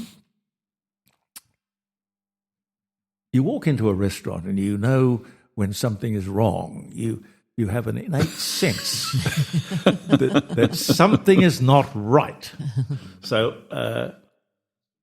it became obvious that the first course, the entrees, were not coming out. So you've got to be careful with chefs because they're very temperamental. You can't go in and say, "What are you doing?" You have to be very diplomatic. You know, unlike Kevin Rudd, you've got to be diplomatic. Anyway, I went into the kitchen and he was sitting on a stool and he was peeling potatoes. This is a head chef on, I don't know, at the time, a lot of money. Well, certainly I thought it was a lot of money. He was peeling potatoes. Then he said, "Oh, it's all under control. There's no problem. It's fine." So I went back outside and nothing was changing. It was just, nothing was happening. It was just terrible. You could hear, you could feel. Yes. Yep. You know. Anyway, I went back into the kitchen. This would have been about another 15 minutes or so, 20 minutes. And he was still sitting on the same stool peeling potatoes. Oh, no. And Oh, no. You've got a sous chef and you've got several other people. But they are confused because this is the guy, he's the lead. You know, they're taking orders from him, directions from him. And he was clearly not doing it. Anyway, it turned out that while he had a wonderful career, it had a breakdown which he just didn't tell us about. And when confronted with a full restaurant and the pressure of knowing that everyone in that room not only has to be fed, but has expectations as to how well they're going to be fed. So it was a total, absolute disaster. I just, all I had to do was to walk around just apologising. This is so terrible, you know. So if they weren't getting an entree, how was the main course looking? No, they didn't get anything. They didn't get anything. I bought everybody. That would have been logical. Something. That would have been logical. But, you know. You seen the Gourmet Night episode of Faulty Towers? It was like Faulty Towers. I haven't seen it. I haven't seen it. But I will never forget that night. It was excruciatingly embarrassing. Yes. Anyway, I bought everybody a bottle of champagne. I apologised. I grovelled. I did everything but get on my knees. And then I invited everyone to come back the next Saturday night and have dinner on us. Wow, that's amazing. Well, you have to try and make amends because you've stuffed up big time. Reputation is so important. So when I eventually sold the restaurant, I heaved a huge sigh of relief because I realised it just wasn't my sort of business. The best Fortunately, the rising sun. Oh, the rising always sun. That will delivers. not happen. Yeah, but I think if I'd been a chef, it would have been a much better fit. Right. Because I could have gone in there and cooked dinner. Yes. Anyway, it was just one of those interesting little chapters. Yes, it is. Yeah. Anyway, can you stay for a while? I have another appointment, Jeremy. Okay. I dedicate half an hour to this wonderful show All right, of yours. that's more than generous. We've got to make a call to Senator Bob Day. Have you met him? Yes, many times. He is an interesting character. He is. I'd love to stay, but as they say, as what Kevin Rudd used to say, I've got a zip. Was he the one who said the fair shake of the sauce bottle? Yes, he did. What did you make of Donald Trump's treatment of him during the week? Well, when he said, I don't like you and I never will, or... Well, I mean, after... Rudd called him the village idiot, and he did it publicly on social media. You can't say to the... well, he wasn't president, he was a candidate for the presidency, and you'd think to yourself, a former prime minister who had taken that hat off and put on the hat of a diplomat, very senior diplomat, you'd have thought that he would have been very keen to watch every single word with regard to a man who could become the next president. I thought it was great theatre. And I'm not by any means a Kevin Rudd fan for reasons that you've just stated about his lack of diplomacy on occasions. But I thought the put down from Trump was brilliant. Yes. And he will never have a problem with Kevin Rudd again.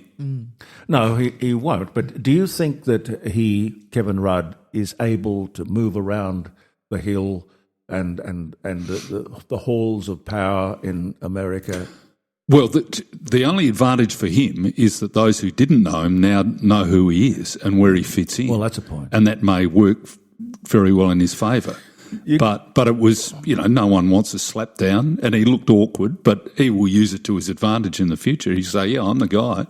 Yeah. Don't you know who I am? But you've got to admire the fact that Anthony Albanese stood by him. He showed great loyalty, whereas somebody else perhaps would have thrown him under the bus. Well, Susan Lee, the opposition leader, said he should be recalled immediately. Yes, she's backed off from that a little bit. But almost entirely when Rudd then said, well, actually, he's not a bad guy after all. So she can't, you need a little more evidence. Well, the president reportedly said, all is forgiven. Yes.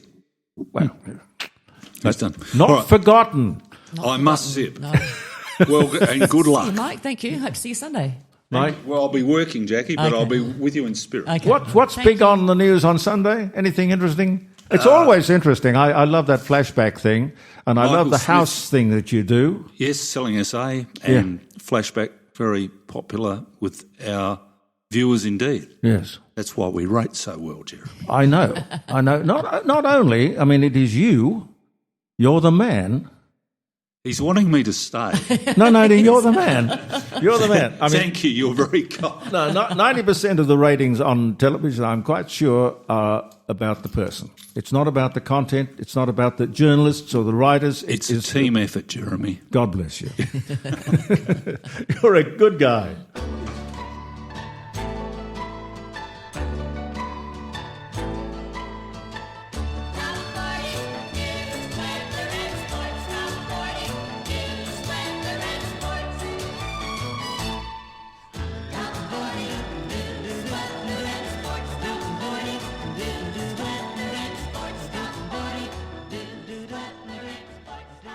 Top 40 news, weather and sport. Where did that come from? Mark Denning? Yeah. Mark Denning, yes. It was good to go with Mike's. Oh, yes. News activities. Well chosen. Now, you're dialing up... we got Bob there. Senator. Bonjour. Bonjour. Bonjour. C'est moi. Comment ça va? Très bien, merci. Jeremy, that was really interesting with... Mike Smithson and the interview with Greg Sheridan. First of all, you're extrovert, introvert. There's an old saying that everyone brings joy into other people's lives, some when they arrive and some when they leave. You always have a wonderful quote. I love it. But look, I've got another good one stemming from the Greg Sheridan interview and discussion about Christianity. You asked him if he believed in reincarnation. There was a famous question to someone once and said, "Do you believe in reincarnation?" And the person responded, "That last time, and I don't believe in it this time." Okay. And somebody else was talking about being a atheist. And he said, "I'm an atheist. I swear to God." That's what if you get if you cross an atheist with a Jehovah's Witness, what do you get? What an interesting thought. No, not the Mormons ride the bicycles, don't they? Yes, yeah. I'll tell you a story about that in a second. But if you cross an atheist with a Jehovah's Witness, you get someone who knocks on your door for no reason. Yes. Okay. But I remember once. This is a true story. I was actually painting the front door frame, and a couple of Mormons walked up. Classic, white shirts, black tie, little badge on their pocket. And one of the guys said, "Good morning, sir. I'm Elder Smith." And I just instinctively responded, and I said, "I suppose you're Goldsboro Moore." Well, he wouldn't get that, would he? No, begging your pardon. I said, "It's okay, mate." And he goes, "Elder Smith, Goldsboro Moore." He goes, and he goes, "Goldsboro Moore." He says, I know that name, he says. And I said, no, it's just a joke. Elders GM. It's a famous Australian company. Elder Smith, Goldsboro Moore, Elder. It's just that when you said, and he goes, no, I know this guy. Is he from Nebraska? No, but to talk, this Christianity, and you talk about atheists. One of the most famous atheists, Richard Dawkins, now calls himself a cultural Christian because he recognizes the value that, what Christianity and a world without Christianity, or countries and societies that are governed or founded on Christian principles, have over societies that were not. When you think about all the things that Christianity brought, even the concept of all people being created equal, he said it's self-evident that all men are created equal. When we know that it's not self-evident at all that people are created equal. Some are more intelligent, some are more, obviously taller, got more talent. So they're not. It's not self-evident that people are created equal. But of course, what we're talking about is moral equality.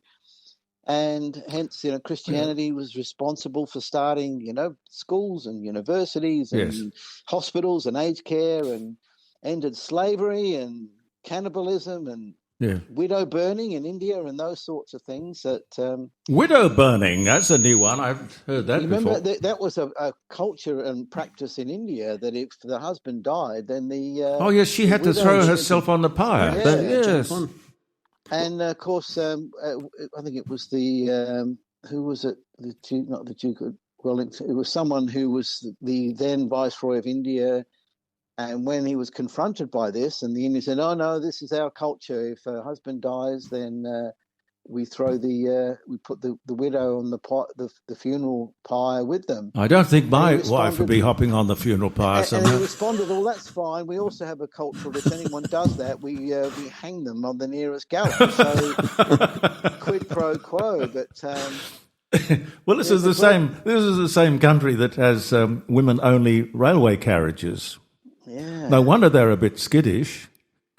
Yeah, the history of the church, and there's a great story about St. Lawrence. So St. Lawrence of Rome, he became known as, and he was back in the 3rd or 4th century. He was the deacon of Rome, and it was Lawrence's job to manage all the material goods of the church and distribute aid to the poor and so on. And then there was a vicious new prefect of Rome. Was appointed. I think his name was Furious, Prefect Furious. God. And he was appointed to, and he visited the church and demanded of Lawrence. He said, "Who's the deacon here?" And he demanded that. He said, "Within 3 days, I want you to bring me all the treasures of the church and bring them all around to my office." So on the 3rd day, Lawrence arrived at the prefect's door, accompanied by all the poor and the destitute of the city, and declared to the prefect, "Behold, these are the treasures of the church." Yeah. And he said that the poor and the destitute are anyway, the prefect was so angry that he had him arrested and executed. Well, they're So a bit that extreme. martyrdom became, that's what they were like. But like Greg Sheridan said, they were prepared to die for their faith, and that's what causes Christianity to expand like it has in China. He mentioned China's now got 100 million Christians, up from about 4 million back 100 years ago. So it's interesting when you take the Mormons, for example. When you have young men of an age when you'd imagine them to be rebelling and exploring and doing all kinds of things, and you turn them into missionaries, and they willingly go and spend, I don't know, what is it, Senator, 1 year, 2 years, 2 years Yep. on broken down bikes, going to foreign places Yep. to preach to people and put up with rudeness, and I don't know what they have to put up with. Whenever they've come to my door, I've always welcomed them in the sense that if somebody's interested in saving my soul, I'm certainly going to give him the time of day.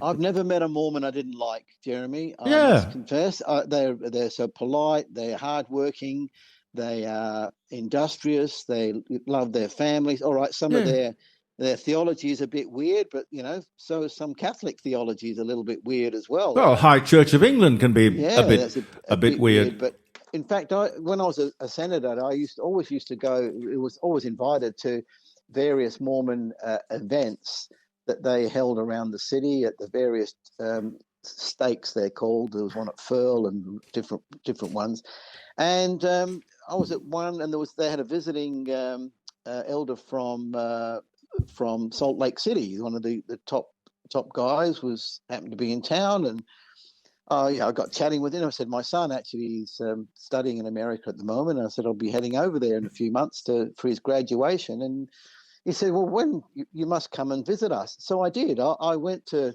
Salt Lake City in Utah and went to their 30-story building in the center of Salt Lake City, and they showed me around their humanitarian. They've got the biggest humanitarian center, I think, in the world. They are on the ground when there's a major natural disaster like an earthquake or a tidal wave or something. Yes, they've got what are they? There's C5 transport planes. Oh yes, the big hurricanes. Yes. And they've got Hercules. Thousands of these little packs about the size of shoeboxes with little food packs, little health medical kit packs, toiletry packs and all this sort of stuff. And they load these thousands of these packs and they have them on the ground, sometimes days and days before any kind of United Nations or coordinated international coordinated effort is there. They do a absolutely phenomenal work. And I remember when I was campaigning, they were always. You can rely on the Mormons and the Catholics to get behind. If you're pushing traditional Christian family values, which kind of I represented with the Family First at the time, the two that were most supportive were the Mormons and the Catholics, and some of the others, the Uniting Church and these others didn't want to know me. But no, look, the Mormons, I've got a lot of time for them. They don't commit crime. They're great citizens. No, I totally agree. Are you gearing up for the state election? Are you going to do anything? I have launched. Yeah, launched the campaign. Basically, it's on a theme of the only two things we want from our politicians, Jeremy, is are you competent and do you care? Yep. And I think at the moment they think the Libs are not competent and that Labor doesn't care. They're only in it for their career paths and so on. But I'm campaigning on competency and caring, and scrap this silly net zero. And but I can't imagine how you can sell that net zero concept. I really can't. It's bizarre. Renewable energy stuff. It was interesting listening to Mike Smithson talk about Peter Malinauskas, the Premier, and they all seem to like him. He's got the personality. I think that was a James Bond quote about all men want to be like him and all women want to be with him. But that's a mile wide and an inch deep. This algal bloom, the ramping, housing, cost of living, they're okay. Gough Whitlam appeared like that, and so did on the other side Joe Bjelke Peterson. They appear, they've got the charisma, they're great at, crafting a message and those sorts of things. But behind the scenes, the fundamentals are not there. And this renewable obsession that we've had with batteries and wind and solar, there'll be more blackouts. It's inevitable. Ramping's going to get worse, and they've got no solution to what to do with all these older people that are clogging up the hospitals. The housing's not going to get any. They're not fixing the fundamentals of the housing. No, it's all right. Nick Champion, he thinks, all right, let's release more land, and that's step one. But it's only step one. There are 5 essential steps that they have to do. That's releasing more land. It's like I say that releasing land and the shortage of land is a bit like diamonds in South Africa with De Beers. De Beers have diamonds in warehouses that they move around with front end loaders. That's how many they have, but they drip feed them out the door one at a time to keep the price up. Yeah. And it's one thing to have. I mean, there's no country in the world that's got more available land for housing than Australia, and yet you're paying basically $1 million an acre for housing land when it's only worth $1,000 an acre. Yes, and then of course you're looking at the house. You're paying half of that which you spend on building that house is taxes and charges, state and federal. Totally, and also all the. You drive around all go and look at the modern. What do they call these communities? They call them master plan communities now, that the councils and everybody wants all these showpieces of stone brick entrance walls and lakes and all these other various. If you drive is it called Rosalie out at Virginia, the Walker Corporation subdivision out there at on the left-hand side as you drive up Port Wakefield Road. Yeah, I'm sure it's very nice, but is it affordable? It's not affordable. You're talking $500,000 for a tiny shoebox, and it's a house and land out there, and it's there's a boulevard from Port Wakefield Road of all these massive palm trees that they planted either side of these lakes and walkways and all these bike. Somebody's got to pay for them. Well, we know who pays for it, the homeowner. And on the right-hand side of the road is empty paddocks all the way to Balaclava. Yeah. And you say, well, hang on a minute. why don't we just build like we used to, just a basic block of land with a bitumen road, power, water, and a street sign, like we all did. We all grew up with a basic house on a basic block. That's true. If they did that, they could do them for $100,000 or $50,000. And that's where you start. That's where you start. And depending on what life throws at you, you can do better. And they won't. That's it. They won't do that. They'll do a De Beers approach where they get all these these blocks of land are like diamonds, and they'll drip feed them out one at a time. Hundreds and hundreds of thousands of dollars a block, and they will not solve the housing. So my point is that the fundamentals of what's behind, the showman. And look, I've met Peter Malinauskas a number of times. He is a nice guy and all that, but that's going to wear thin. It's going to wear off, because the blackouts, the ramping, the housing, and the cost of living, eventually, and South Australia is just going to keep going. So anyway, I'm going to be campaigning a bit like Jimmy Barnes or Ash Barty or Rocky Balboa, the comeback kid. I'll think, okay, well, I'll. Well, you've got my vote, but are you going for the upper house? Or are you going for the? Yeah, I'll go for the upper house to start with. Yeah, and then we'll take it from there. We need a platform, a portal.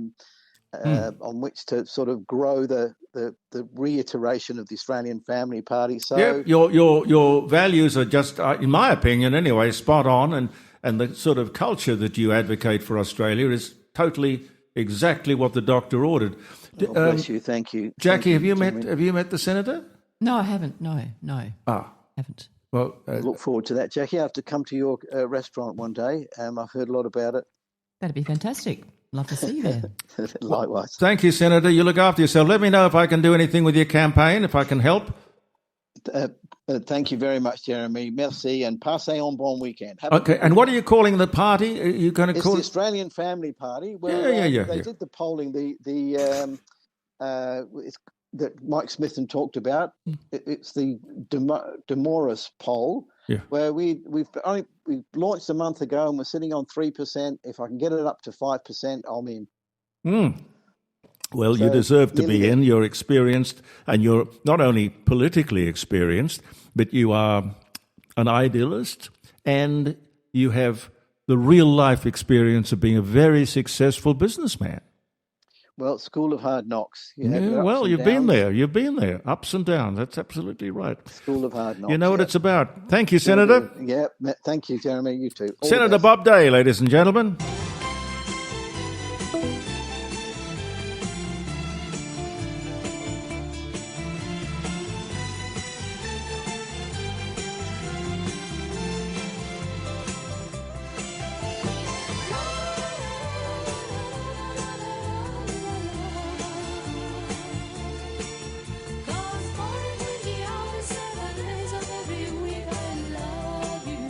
Anonymous Scurry.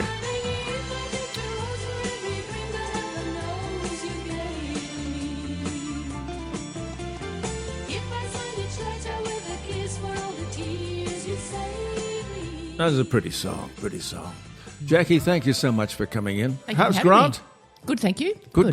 Yep, all good. Now, just recap the big 180 years There old. would not be another restaurant or pub. Not to my knowledge, no. I mean, if you think about Government House on North Terrace, it's 150 years old. Yes. So our beautiful establishment was built 30 years way before that. Wow. So it's quite incredible. Wow. Yeah, Yes, it's a very special place. We're very proud of it. So what time? Anytime will from you midday be, on. Midday on. From midday this Sunday. This coming Sunday. 180-year birthday. Yep. It's going to be amazing. But the rising sun. Thank you so much. That'll be lovely. Thank you. Enjoy your day. Give Grant my best. I will. Thanks. Okay. Bye. Bye-bye. Jackie, ladies and gentlemen.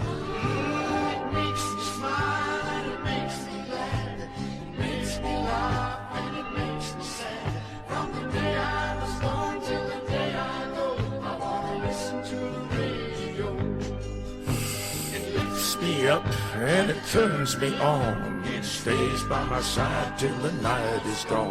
From the day I was born till the day I go, I want to listen to the radio. Oh yeah, listen to the radio. Hiya, John. Hi, Jeremy. How are you? That's good. Now, what's on your mind? Well, what I heard coming out of the state government with their thinking about wanting people to share house. Yeah. Who would have thought in Australia we would be coming to this? Share house or get taxed if you have a spare bedroom that nobody's using. I mean, that's not right. That's not Australian. It's not, and the thing is, it's fraught with danger, in my opinion, because you don't know who you're inviting into your house. And here's just a couple of other little points that go. We'll just say you've got 3-bedroom house and you can afford to take 4 people in, right? None of them know each other really all that well, right? And if we'll say they all drive cars, the house can house 2 cars. Where are the other 4 going? On the street, I guess. Exactly. And that's another issue. And the thing is, you don't know the well-being of these people. You know, they could have silent issues that you don't even know about, and you could end up with any sort of problem. You know, and I honestly think that no, it's something that shouldn't happen. You know yourself. You work for yours. I know I work with my wife for ours. You know, it's the whole idea was to own a house to house yourself, and when you came towards the twilight years, if we can put it that way, you just wanted to be able to be relaxed in the comfort of your own home. Yes, yes. And you didn't need other people being in there, you know, cramming the space. Yeah. That's one issue, and then the other issue is the releasing of this chap that was involved with the Snowtown murders. Yeah, what do you think? No, he should stay behind. The others cop life, and he was part and parcel of it. It's even been admitted that he was, even though he may have been one of the youngest members at the time, he would have known at 19 the difference between right and wrong. If he did, there's something wrong. Well, he also played a part in getting the convictions that the Crown wanted. And I think if the Crown has done a deal 24 years ago, whatever it was, I mean, don't you think there's an obligation to try and honour that agreement? Well, the Crown shouldn't have made any sort of deal. I think the evidence stood alone what had happened up there, Jeremy. Like, you know, it was atrocious. Well, why would they have done a deal for going? Well, they managed to nail 2 or 3 of them for life. That's for sure. Yeah. Right? No chance of parole. Yeah. Yeah, no parole at all. And unfortunately, you know, you can say, oh, well, he helped with the convictions and that. But he also knew what was right and what was wrong. He was involved with it right up to his neck. Yeah. And how can you guarantee? And you've got to think of the family members that are left of those who lost loved ones in that tragedy. Yeah. But it's amazing how people sort of see these sort of things through the filter of time. Years and years ago, when out at Yatala, years ago when they had the red phone that prisoners could use, they could just be out in the exercise yard and they could just go across, and provided they had the money to put in the payphone, they could ring. And I remember I was doing 9 to 12 on 5DN, and I got a call from this guy called James William Miller. James William Miller was the convicted killer of the Truro. Yes, I know. Truro murders. Yep, and 7 of them. It was really quite a gripping opportunity to talk to somebody who you would imagine would not have a vestige of goodness or remorse in his life. And his argument was fascinating, that he didn't do anything to stop, and I can't remember the name of the other bloke. The offender, yeah, I know. You know who I mean. Yeah, I know who you mean. Anyway, his justification was all he did was to dig the hole and watch while this bloke killed these young women. Yep. And his justification was, I should not be here in jail. I did nothing wrong. I said, you got to be kidding. You must have stood there. Christopher Worrell, that's the guy. Yeah. You must have stood there and listened to them screaming, and I'll bet you they said, help me, don't let this man do this. And you just stood by and then dug a hole. You have to be as guilty as Worrell. He defended his position as I thought nobody with a decent mind could possibly. But I think Worrell died in a car accident. Was buried alive, Jeremy. Some of them were buried alive. Yes, that's true. Yeah. He was a very strange character, this Worrell. He was killed in a car accident, Gary says. That's right. That's exactly what happened. He got killed in a car accident. Yeah, well, he should have been strung up or put away for life. I mean, But it's interesting how people justify the things that they've done. It's human nature, I suppose. Well, Jeremy, the way I perceive it to be, if you break the law, you've got to be prepared to wear the penalty. Yes, that's true. And I know they do these plea bargaining and what have you, but to me that's just an out. If the evidence is there, and like with the Snowtower murders, and the same with the Truro murders, the evidence was there. It was as plain as nose on your face, Yeah. Do the crime, do the time. Or as Mr. Foley used to say, rack 'em, pack 'em and stack 'em. Stack 'em. That's exactly it. I don't know why we got this reputation for being the crime or the strange, weird murder capital of the whole country. You've got the family and you've got Snowtown and you've got we have our Truro. fair share. We've certainly bred a few interesting... the whole story of the family will eventually bubble to the surface. Yes. Well, no, the main perpetrator's still in jail. But he won't talk. Oh, he will eventually. You reckon? Yes. What was his name? It'll come to me in a moment. Bevan Spencer von Einem. Yes.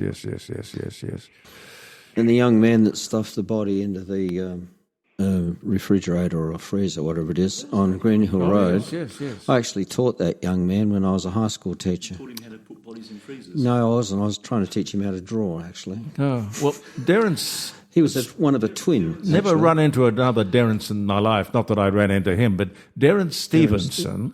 and I'm assuming that the body was put in the freezer to confuse the authorities as to the time of death, because they determined the time of death from the... The body was cut up. Was it cut up? I think so.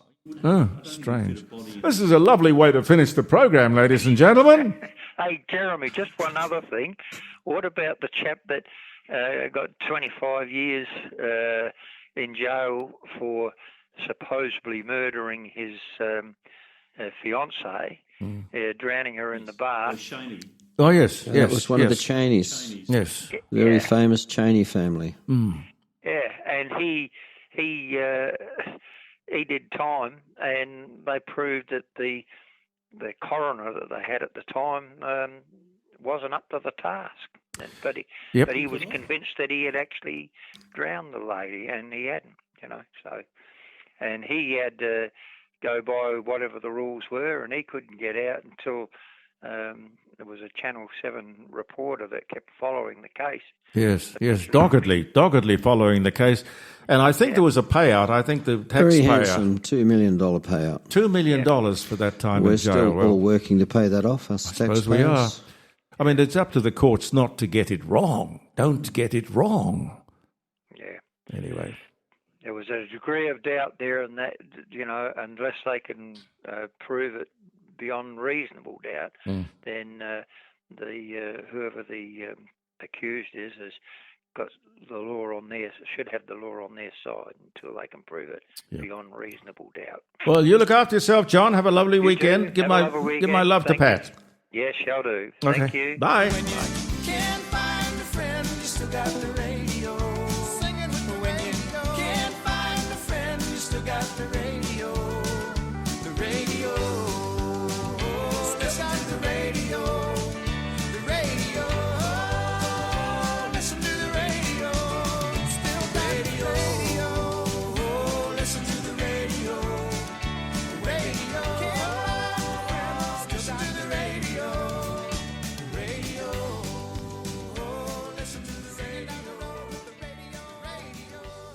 We got to go, ladies and gentlemen. Thank you so much, Gary, Tony, Caroline, wherever you are. Say it again. On a lighter note, before we do go, it was reported this week that our friend Russell Crowe is involved in production of booze. And it's I just looked it up on the phone here. It's called Muff Liquor. Muff Liquor? He's got a brewery. Is it probably better pronounced as Muff Liqueur? Well, is it Liquor Muff.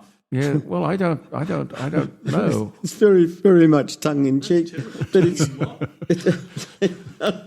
Look, I was the whole conversation has become incredibly oral. Well, I just thought I'd try and end the show on a lighter note. That's all. Well, God bless you. Have a lovely weekend. Thank you so much for being with us, Goodbye, ladies and Jeremy. gentlemen. Believe in yourself. Jeremy Cordeaux, the Court of Public Opinion, around the dining room table. JeremyCordeaux.com.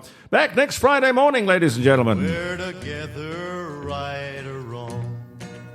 Where you go, I'll tag along. Remember me, I'm the